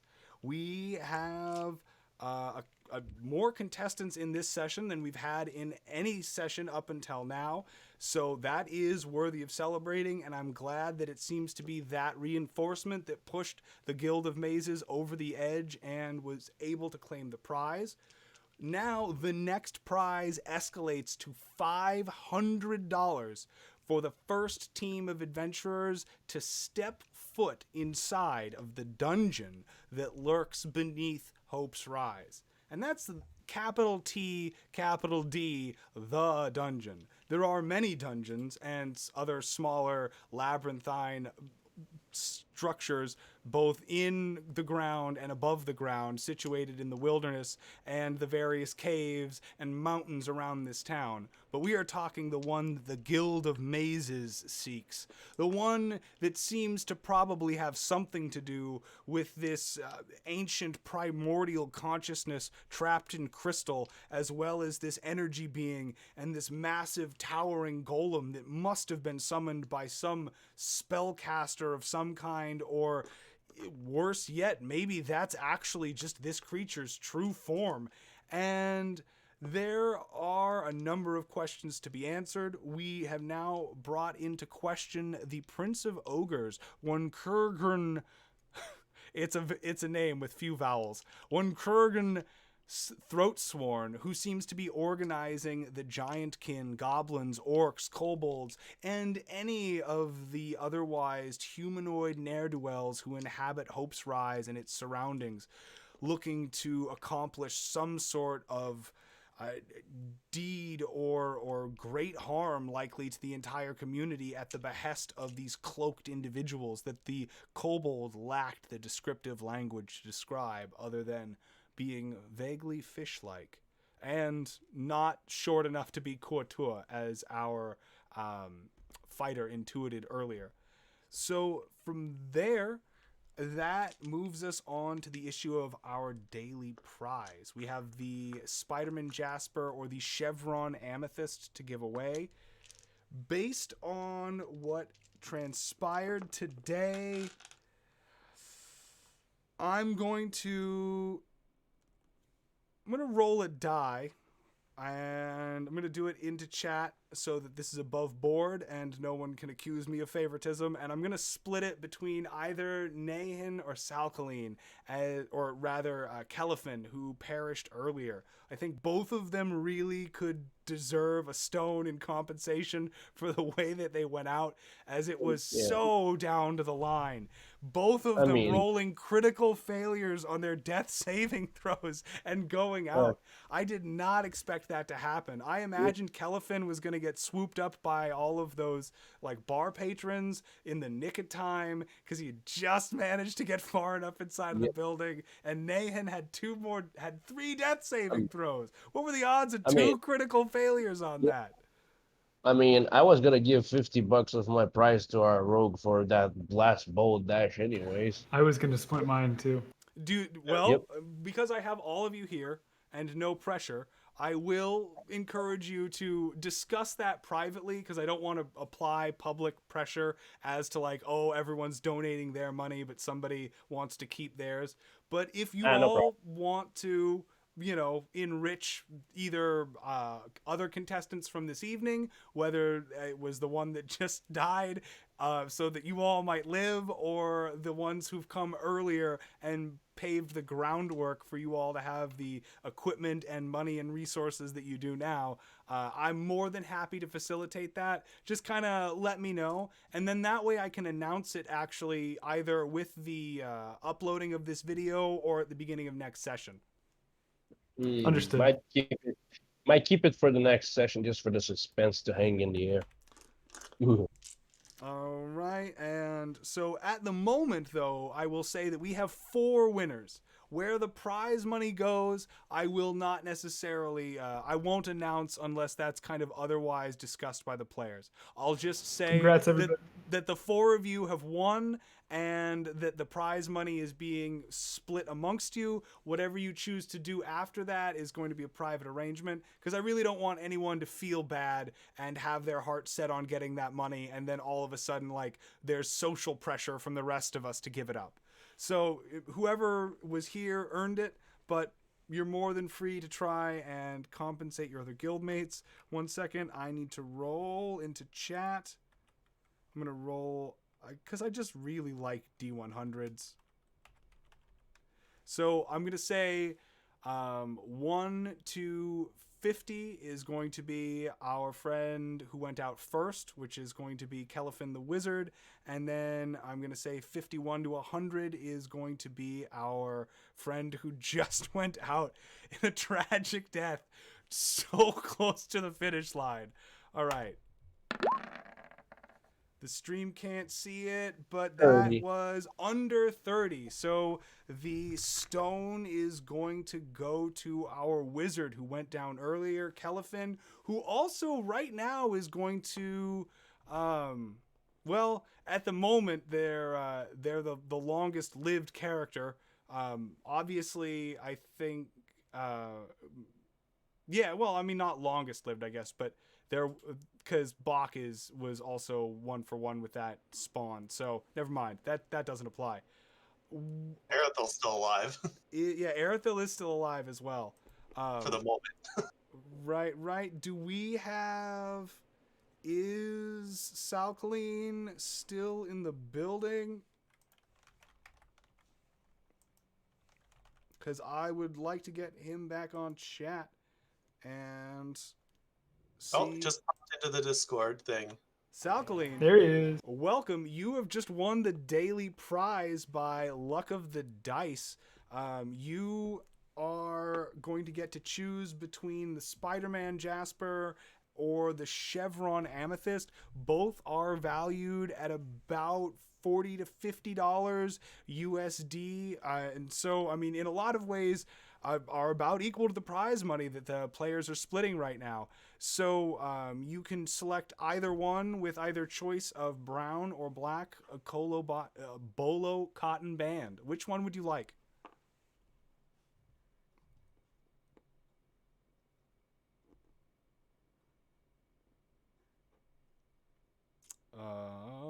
Salkaline. Oh, I keep forgetting it's push to talk. Any way you could show into the camera, because I don't really know much about the gems. Go. Sure. I also, actually, better than that, let me fire up the broadcasting software. I can just post the images right onto the stream, Oh, cool. That would actually be great. and that way everyone can see what you're choosing between. All right, so this is, whoop, let me make that much smaller. Much smaller. Oh man, this is Polo. I did not realize the resolution of that image. Okay. Oh man, I can climb mountains with that card. So that is the very chevron pretty. amethyst. It takes its name from the fact that the amethyst itself has formed around a different, I believe in this case, quartz column. And so the entire thing has these massive triangles of a different gemstone that run along the inside of it. And then I will also throw up a picture of the Spider-Man Jasper. Let me grab that. This picture is probably also just going to load ginormous. So yeah, well, that's much more manageable. Where is he putting it, by the way? In the stream. Oh, okay, got it. Yeah. Which one would you like? So blue is my favorite color, and purple is the closest one. Therefore, I will go for the amethyst. Okay. That logic works. All right. Excellent. So the chevron amethyst has been claimed. You can get me an address that you'd like it shipped to in the direct message on Discord, and I will get it in the mail as soon as I am able. Then I will Yes, we will have to work on that because I actually live overseas. Oh, sure. We'll figure it out. Yeah, we can figure something out. All right, and with that it was lovely. I would say best of luck to all of you, but I want to play again, so I hope you all die. That's the spirit. That's the so you think you can quest spirit. I love you all until the instant that I need you to die.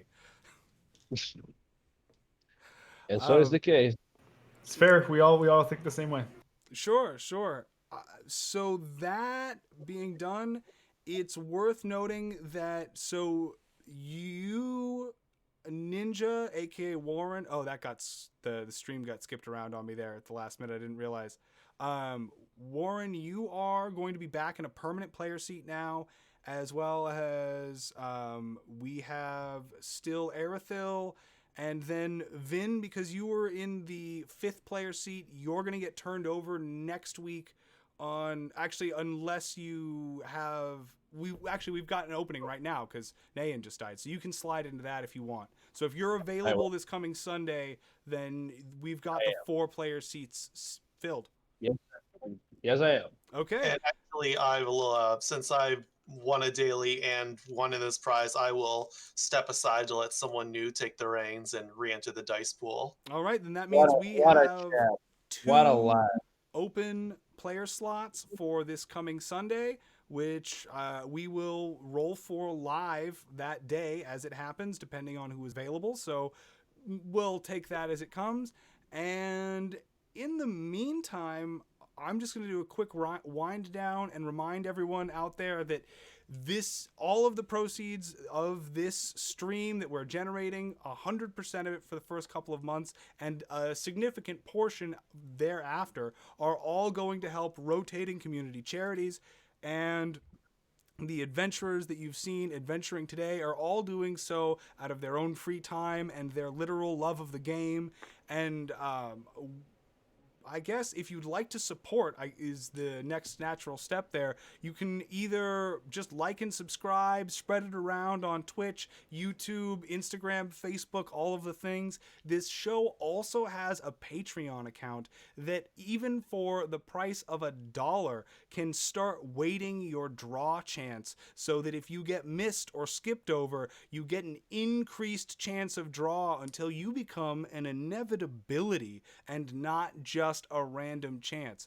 And all of the Patreon tiers come with increased access to content, both from a standpoint of what is going to be available and generated by this channel, as well as me as the show's creator, and all of the things that I like to help people out with when it comes to Dungeons and Dragons, whether or not that's campaign support or helping solve problems for players or monster design or all of those fun things.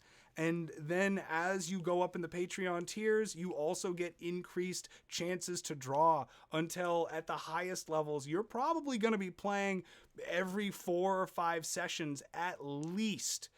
But before we get too far down that rabbit hole, I'm just going to put the brakes on that and say this show is also, of course, just really dedicated to the idea of what our adventurers are capable of once there's actually real permanent death on the line, as well as prizes and contestants waiting to take their place. So, regardless of whether or not you're capable of contributing, this game is always going to remain free to play, and you will always be welcome to sign up to compete as many times as we have episodes and as many times as adventurers die and succumb to the various traps, monsters, and otherwise general malevolence that seems to infest every aspect of Hope's Rise. Until next time.